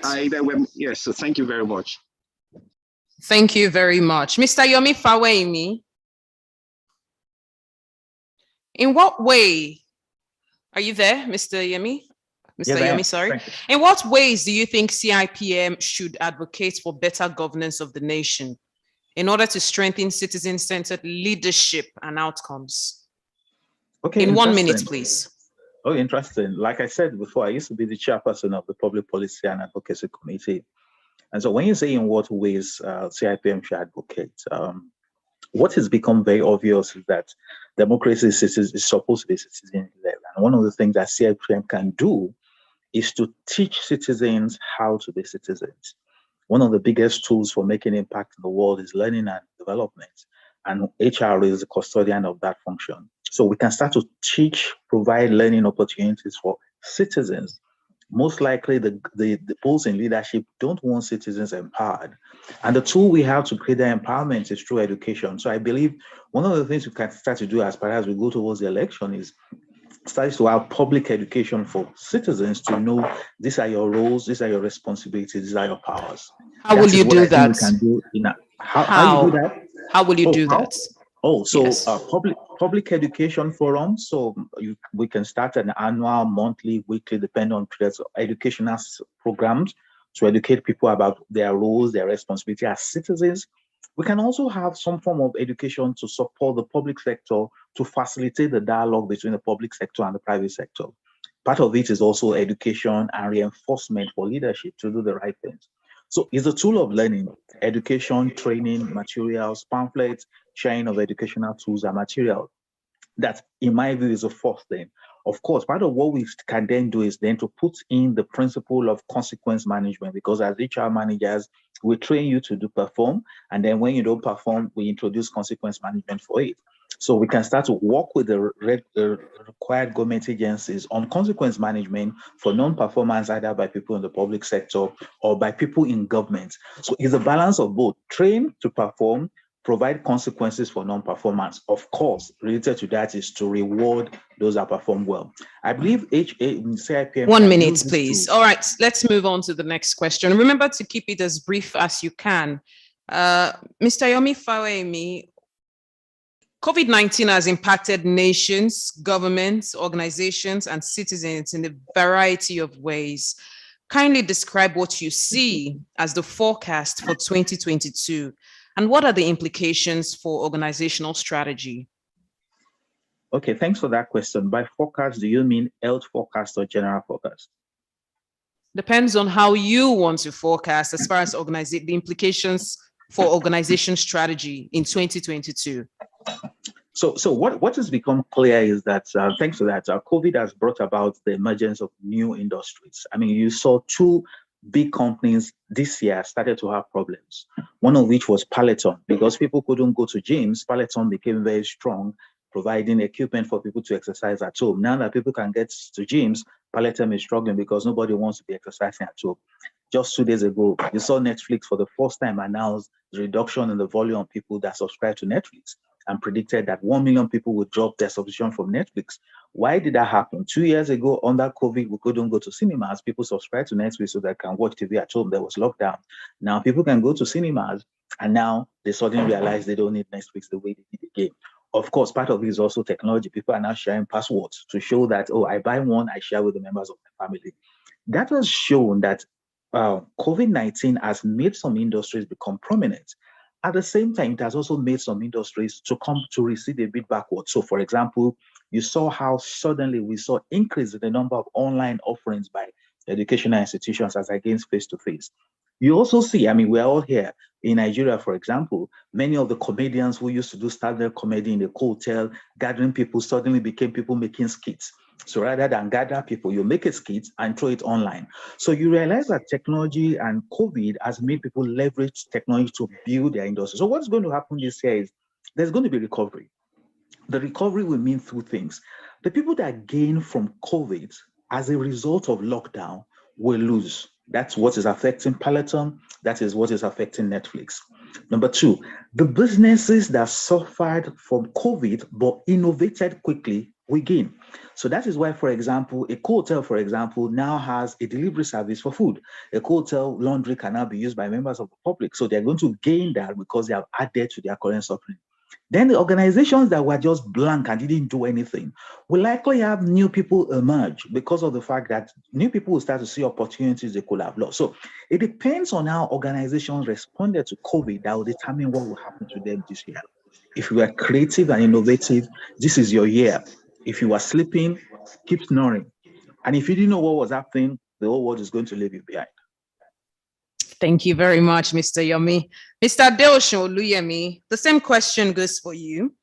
COVID-19 has impacted nations, governments, organizations, and citizens in a variety of ways.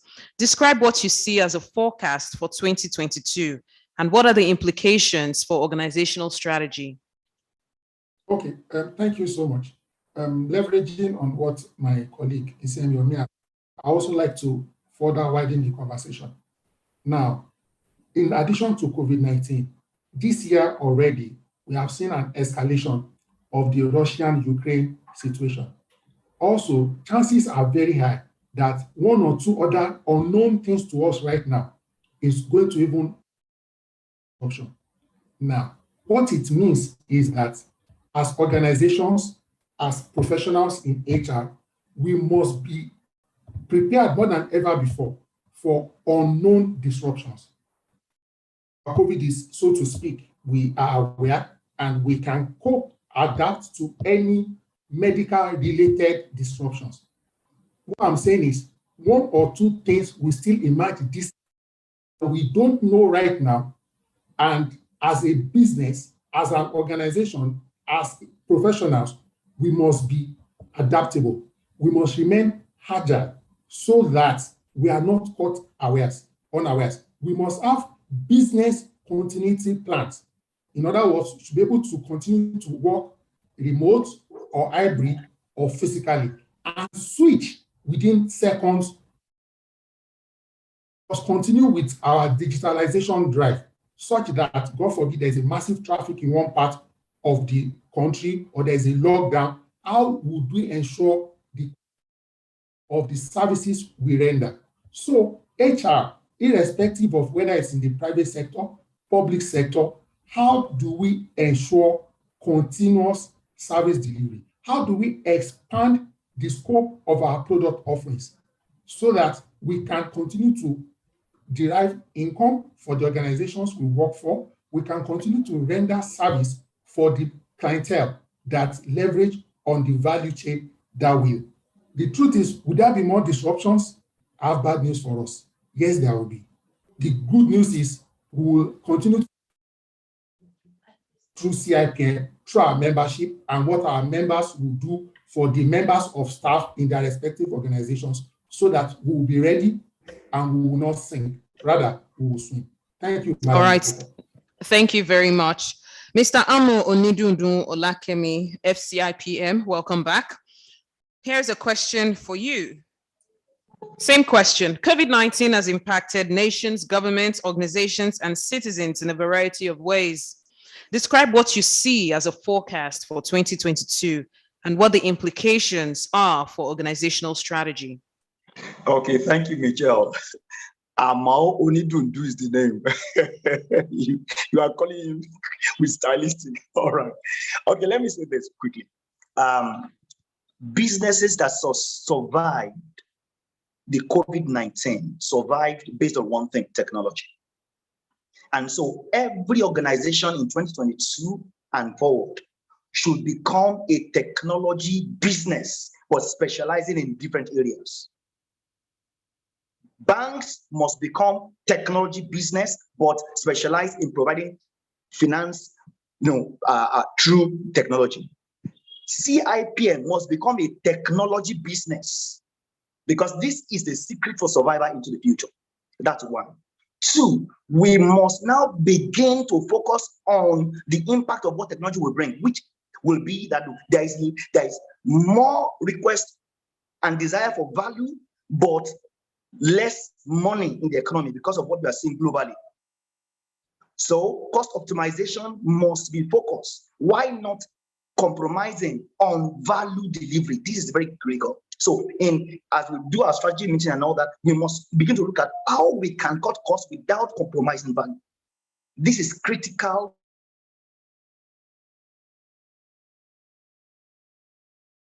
Organization in 2020.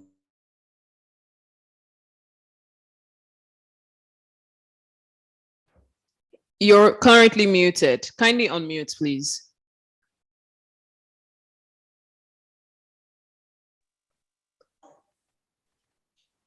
Please share your last line of thoughts, just again.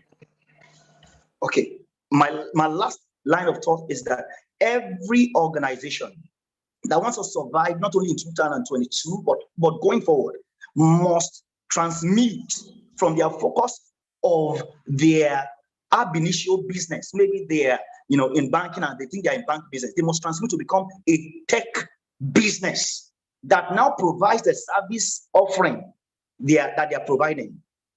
Also, for instance, CIPM must become a tech business, providing people management services. If we want to succeed going forward, then looking at areas of where we can really maximize cost and not compromise on value delivery, because this is what the consumers are asking now going forward. They have several options, and so we must be positioned this way. Thank you. Thank you. Mr. Olakemi, select a current HR trend of your choice, either global, African, national, and discuss the associated strategic level business and HR issues. Select any current HR trend of your choice, and discuss the associated strategic level business and HR issues in that. Okay. All right. One that will readily come to my mind will be the issue of employability. Employability in terms of what makes us to be employable and to be able to play the game well, globally or locally now, is because of the technological enablement and empowerment of our staff. Particularly because also the virtual workspace have made it very, very difficult to have even a face-to-face work system. So employability even as impinged upon by digital competence and all that. That is very critical for me. So what should we do bringing it to the business system level? That means we should begin to empower people, begin to train people, retrain people, learning and unlearning how to operate, within this sphere. Likewise, one other area will be now the system and the processes that will drive this new system. We must begin, to change our systems. Past employee, policies and manuals may not fit in with, at the business level, may not fit in with this new system very much. So the issue of employability with regards to the new way of working, because work has been convoluted, the workplace has been destroyed, the work has been changed. So what is when we marry the three, and get our talents that can deliver on this. In that same context that you're on, describe some actions you believe CIPM should take to make a positive impact. Okay, I want to believe that. In that same context of employability, yes. Describe some actions you believe CIPM should take to make a positive impact. A lot of our members are very digital, I won't say afraid or averse and all that, but we will have to put together a lot of our courses, our MCPDs that addresses this issue, even of employability vis-a-vis technology. We have to put it together. Also, our consulting arm, even at the CIPM, can help even organizations, even where our members even to help put together the right kind of policies and systems, even that can deliver on this new work space that we are talking about today. So, all right. We can do that. Okay. All right. Thank you. Mrs. Adepeba Adeola, welcome back to the floor. Mrs. Adeola, welcome back to the floor. Thank you. All right. COVID-19 has affected or impacted nations, government, organizations, and citizens in a variety of ways. Describe what you see as the forecast for 2022 and what are the implications for organizational strategy. Oh. All right. Thank you very much. In 1 minute, please. 1 minute. The truth is COVID-19 has come to stay because it continues to mutate. So what I advise is organizations should put strategies in place that even if it has come to stay, we should just note that. So organizations are advised, workplace are advised to put strategy in place so that even if there is anything, even if there is any, if it mutates again, it won't disturb the workplace. Thank God for digital transformation. Thank God for workplace balance. It's been helping us. In the past, nobody even thought we are going to be working at home. I could remember for the past about 3 conferences, CIPM has been hammering on work. What is it called? CIPM has been arguing on the future of work. And see, COVID-19 just came unexpected. All of us didn't expect it in 2020. It came unexpected. It was an enemy for the whole world. And so the advice is the organizations should strategically put in place things that even when COVID-19 mutates again, because it has come to stay, we should know that it will not affect our work. Like where I work, I give you an instance. All right, thank you. Here's another question for you. In what ways do you think the CIPM can or should advocate for better governance of the nation Nigeria in order to strengthen citizen-centered leadership and outcomes? Okay. For that question, I think CIPM is a professional body. And what we do is we regulate the activities of HR. And I think I want to submit that we should look into bringing in more key holders, people that matter in the public space. Thank God for the head of service that we brought in the other time. We should look for more people like that we can bring into CIPM, that can represent us, that can know what we do at CIPM, and that we can always, that we know our core values, the script, and even when they go back to their public spaces, they can replicate the core values of CIPM. So I want to believe if CIPM can actually leverage on the key stakeholders in the nation, it will help us. Once they are our members, they see our core values, they see what we do, and it's replicated across the nations. I'm sure we're going to have a good governance in the nation. Thank you. Thank you. Mrs. Adeola, what are the current talent management issues that you're handling in your organization today as either the chief HR officer or senior leader? And how are you navigating associated dilemmas, issues, or challenges? Okay. The current talent management issues that you're handling. All right. I think I would like to speak on employee retention. And there is no way you will speak on employee retention without speaking on employee turnover. And I want to, you will all agree with me that the way the attrition rate is, it's been giving headache to business owners.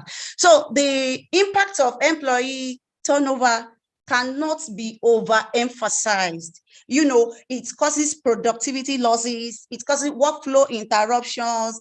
Employees are going away with their critical skills before you are going to bring another person on board, before you will train the person to become the person that left. You know, it causes a lot of things. It even causes a derail in the company image. So what do companies do? What we are supposed to do? I mean, HR leaders should make sure they put strategies in place to make sure employees are retained, even though we cannot do away with employee turnover. But there are a lot of things we can do in order to make sure our employees stay, because the moment they think of exit, there is nothing you can do about it again. So what we can do is to make sure before they think of the exit at all, to put a retention strategies in place. And in my office, I'm always taking my office as an example. In my office, what we did was for employee retention strategies, what we did, we make sure we put our succession plan in place, that we make sure we have 95% of my critical role holders, they have their successors in place. They have been developed, they have been trained, so they have the capacity even to take over the role,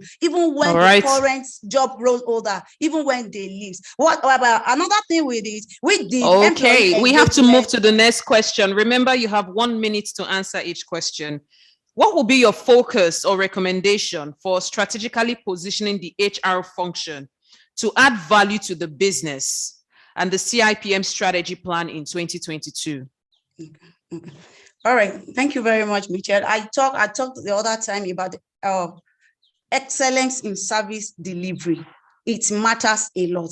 When your members are happy, when your members have value for their money, when your members are treated with respect, they automatically became ambassador for your institute. So excellence in service delivery for our members is key, is key. If the institute must grow, then we also need to grow the branch, because it is the branch that make up the institute. Thank you very much, Michelle. I know my time is up. Thank you very much. Now, my final question for you will be on you to select a current HR trend of your choice, either global, national, African, any, and discuss the associated strategic level business and HR issues connected to it. Okay. Any HR trend of your choice, either global, African, or Nigerian, and then discuss the associated strategic level and HR issues that go along with it. Okay, I would like to talk on diversity and inclusion, like I said the other time. So what is in need is the The companies need to understand, they need to appreciate and bring different individuals that will make results in the company. It's not about, we must think of the gender, we must think of the race, we must think of the religion, we must think of, so it's important that we bring diversity and inclusion into the office, into the workplace, in order to achieve results. You know, diversity is about our background. It's about what we stand for. It's about the uniqueness. It's about what we need, what we have to offer. It's about putting people in different geographical locations together to achieve your result. So I think I want to submit that diversity and inclusion is needed. Thank you. Thank you very much. Now we'll take questions, just a few questions from participants here. There's a question for Mr. Akinleye, MCIPM. Please, you are a presidential material. Why are you always shy to contest for such posts? Someone here believes you are presidential material. What's your response? Thanks for the compliments. Thank you very much. When it comes to issue of CIPM, I know we have to lay on the ropes. And I want to say sincerely that whatever role one has, one should deliver it well. Be it president, be it secretary, be it anything. If you're unable to deliver on what you are, then you are not qualified to go next. So I believe that my coming in to contest for the council is also to put in my contribution at this level to see how the CIPM can grow with my little ideas and my little initiatives. But again, I thank the question. I thank the person who has asked the question for the compliments. It makes me butch, but thank you very much. Okay, this is a question for anyone who is willing to respond to this. I'm throwing it open to anyone. There is a current trend of terrible bosses or toxic work environments, which is an issue in the Nigerian workspace at the moment. What are your plans in addressing this as an institute? Who would love to speak on this? Can I try? Please go ahead. All right, I did mention something earlier on that we need to— In 1 minute, please. Yes, we need to create an understanding of all of fame and all of shame. Yes, there are bad bosses, but there's also there are good bosses. And so when you create an opportunity to reward and to recognize, which I believe the HR Oscars will do, the more we do and we promote the HR Oscars and we give organizations and people an understanding of the parameters to make their place, their workplace, a good place to work in by creating requirements and parameters, and we drive the interest and the awareness of the HR Oscars, we begin to see organizations leverage and put that in place because they want to create a brand and they don't want their brand to be affected. Yesterday, we had a session on this issue of toxicity, and I believe that we cannot just focus on the negative, but we must also focus on the positive, using the principle of a half-filled glass rather than a half-empty glass. Thank you very much. Thank you for that. This question is for Mrs. Adeola.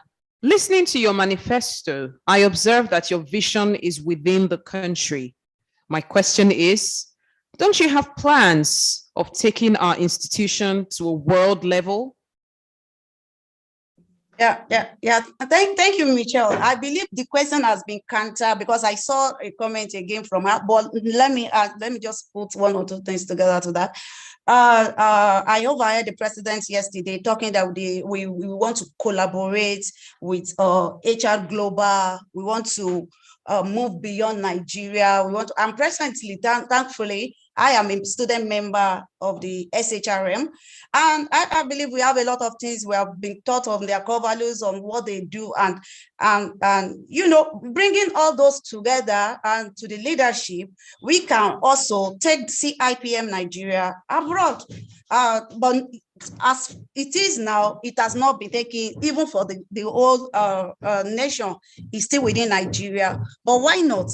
if other professional bodies can have theirs exist in other nations, why not CIPM too can actually do that? So we need to partner with the CIPD, partner with HR Global, SHRM, and the likes, and I'm sure that will help the CIPM. But for now, CIPM is within Nigeria. Thank you. CIPM is more relevant in the private sector than the public sector. What is the leadership doing to balance the difference? Mr. Adeniyi Aromolaran, what's your response to this? CIPM is more relevant in the private sector than the public sector. What is the leadership doing to balance the difference? Thank you very much again, Michelle, for the question. I want to also let you know that Leadership Consciously has been pushing as a team the issue of people management professionalism in the public sector. The sincere truth is that we think that the issue of people management is in the private sector. It is because in the public sector, it is called administration. And the perspective is the fact that they're still leading people, they're managing people, they're trying to deploy people to achieve their goals. And now what CIPM is doing is to bring to the fore the orientation that people management has a professional touch to it. And that is one of the things leadership has been doing. And I believe that leadership will continue to do. Like I said earlier on, we've leveraged relationships to the high levels in the public sector, from the vice president to certain ministers to the head of service. And like President said yesterday, we're even going deeper into the states and going deeper into the local government. And in Lagos State, for example, there's a lot being done even from the local government, where they're already professionalizing the issue of HR practice in the public sector. Thank you very much. Thank you very much, Mr. Aromolaran. Appreciate you for your response to the question. Okay, it's been a very interesting debate listening to these manifestos of every distinguished candidate here. Mr. Adeniyi Aromolaran, 2 years experience, FCIPM so far in this position. Mr. Yomi Fawaiimi, MCIPM. Mr. Adeosun Oluyemi, MCIPM. Mr. Akinjide Samuel, MCIPM, Mr. Amo Nidudun Olakemi, FCIPM, Mrs. Adepeba Adeola, MCIPM. We do appreciate all 6 of you for your time, for the efforts, for sharing, and for taking all of these questions. My name is Michelle Ago. Thank you so much. I yield the mic right now to the boss herself, the electoral chairman, Lady Oji Beatrice, who will take over. Thank you. Thank you very much, Michelle. Thank you for a very beautiful and interesting session. I would like to stand on already established protocol and acknowledge the presence of the leadership at this session, led by our president, Mr. Olusegun Mojid, FCIPM, Mr. Henry Unuapo, MCIPM, Mrs. Chidima Obiejesi, MCIPM. All the contestants for this session, current and aspiring elected council members, I thank you all for your zeal to serve and for participating in today's virtual debate. All the esteemed fellows that have joined us, I acknowledge your presence. And my dear professional colleagues, members of the Chartered Institute of Personnel Management of Nigeria, thank you for your patience and for having the time to spend with us, for your questions, and for making this a very lively session. And to our moderator, Michelle Ago. You have anchored the 2 days sessions, and I acknowledge the brilliance, the expertise, and professionalism that you have brought to bear in ensuring a very lively and interactive session. Thank you very much. We really appreciate your being with us and for the work you've done today throughout these 2 days, if I may say so. I would also like to appreciate other stakeholders on behalf of members of the Electoral Committee for year 2022 Chartered Institute of Personnel Management of Nigeria elections. And these members of my team are comprised of Mr. Ike Alenke, FCIPM, the Vice Chairman, Mr. Henry Awodele, FCIPM member, Mrs. Nkiru Adeshogon, who is representing us physically right there in the boardroom, MCIPM. Mr. Emmanuel Anibata, MCIPM, Mrs. Bola Onime, MCIPM, Malam Aminu Yao, MCIPM, Mr. Shehu Ademoku, ACIPM, and our technical advisor, Mrs. Bukola Olasoji, who has really done a lot of work behind the scenes. I acknowledge all of you. And I want to thank those we have collaborated with in this journey thus far. The IT department headed by Mr. Peter Clark, Mr. Benga Odetunde representing the Institute, Mariam, who is in charge of the communication team, the communications that have been going out to all our members, both on the social media and through our respective emails. I would like to also acknowledge other stakeholders like the KPMG team, who are the audit firm that will validate the e-voting and the election processes to ensure that we have a credible, fair, free, and transparent election this year, 2022. And also the IT solution provider, Vertebra. I want to thank all of them. They've all really worked hard to ensure that we are where we are today and we proceed along.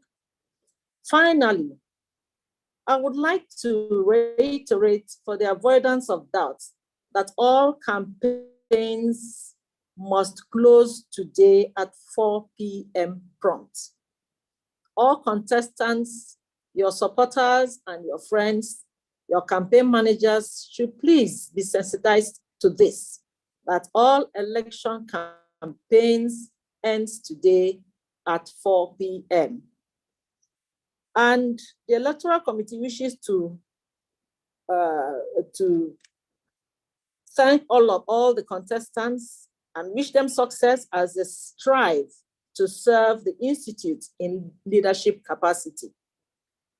I thank everyone, and I also want to let you know that at the end of this session, as we close, you will all receive, every member will receive a 2 to 3 minute video that will help to guide all of us in how we cast our votes. At the same time, I want to thank the communication team who will be doing this. It will not only go to every member, it will also be communicated through the CIPM social media handles. Thank you, each and every one of us, and you all. Thank you, members of the Institute who have worked so hard these past 2 days. And I want to thank the leadership that has given us this mandate to ensure that the elections for 2022 is free, fair, credible, and transparent, and we will deliver by the grace of God. Thank you, everyone. God bless us all.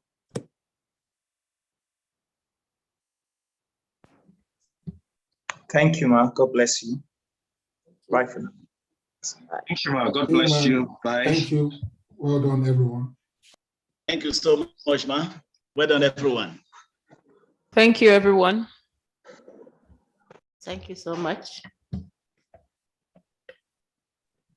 Thank you, Ms. Chow. Thank you, Madam Chairman of the Electoral Committee. Thank you, everyone. And thank you. Thank you. Thank you, my president. TA, thank you. Our TA, indefatigable TA. Well done, everybody. Thank you, leadership. Thank you. Thank you, my chair, everybody. Mr. Vice Chair, well done.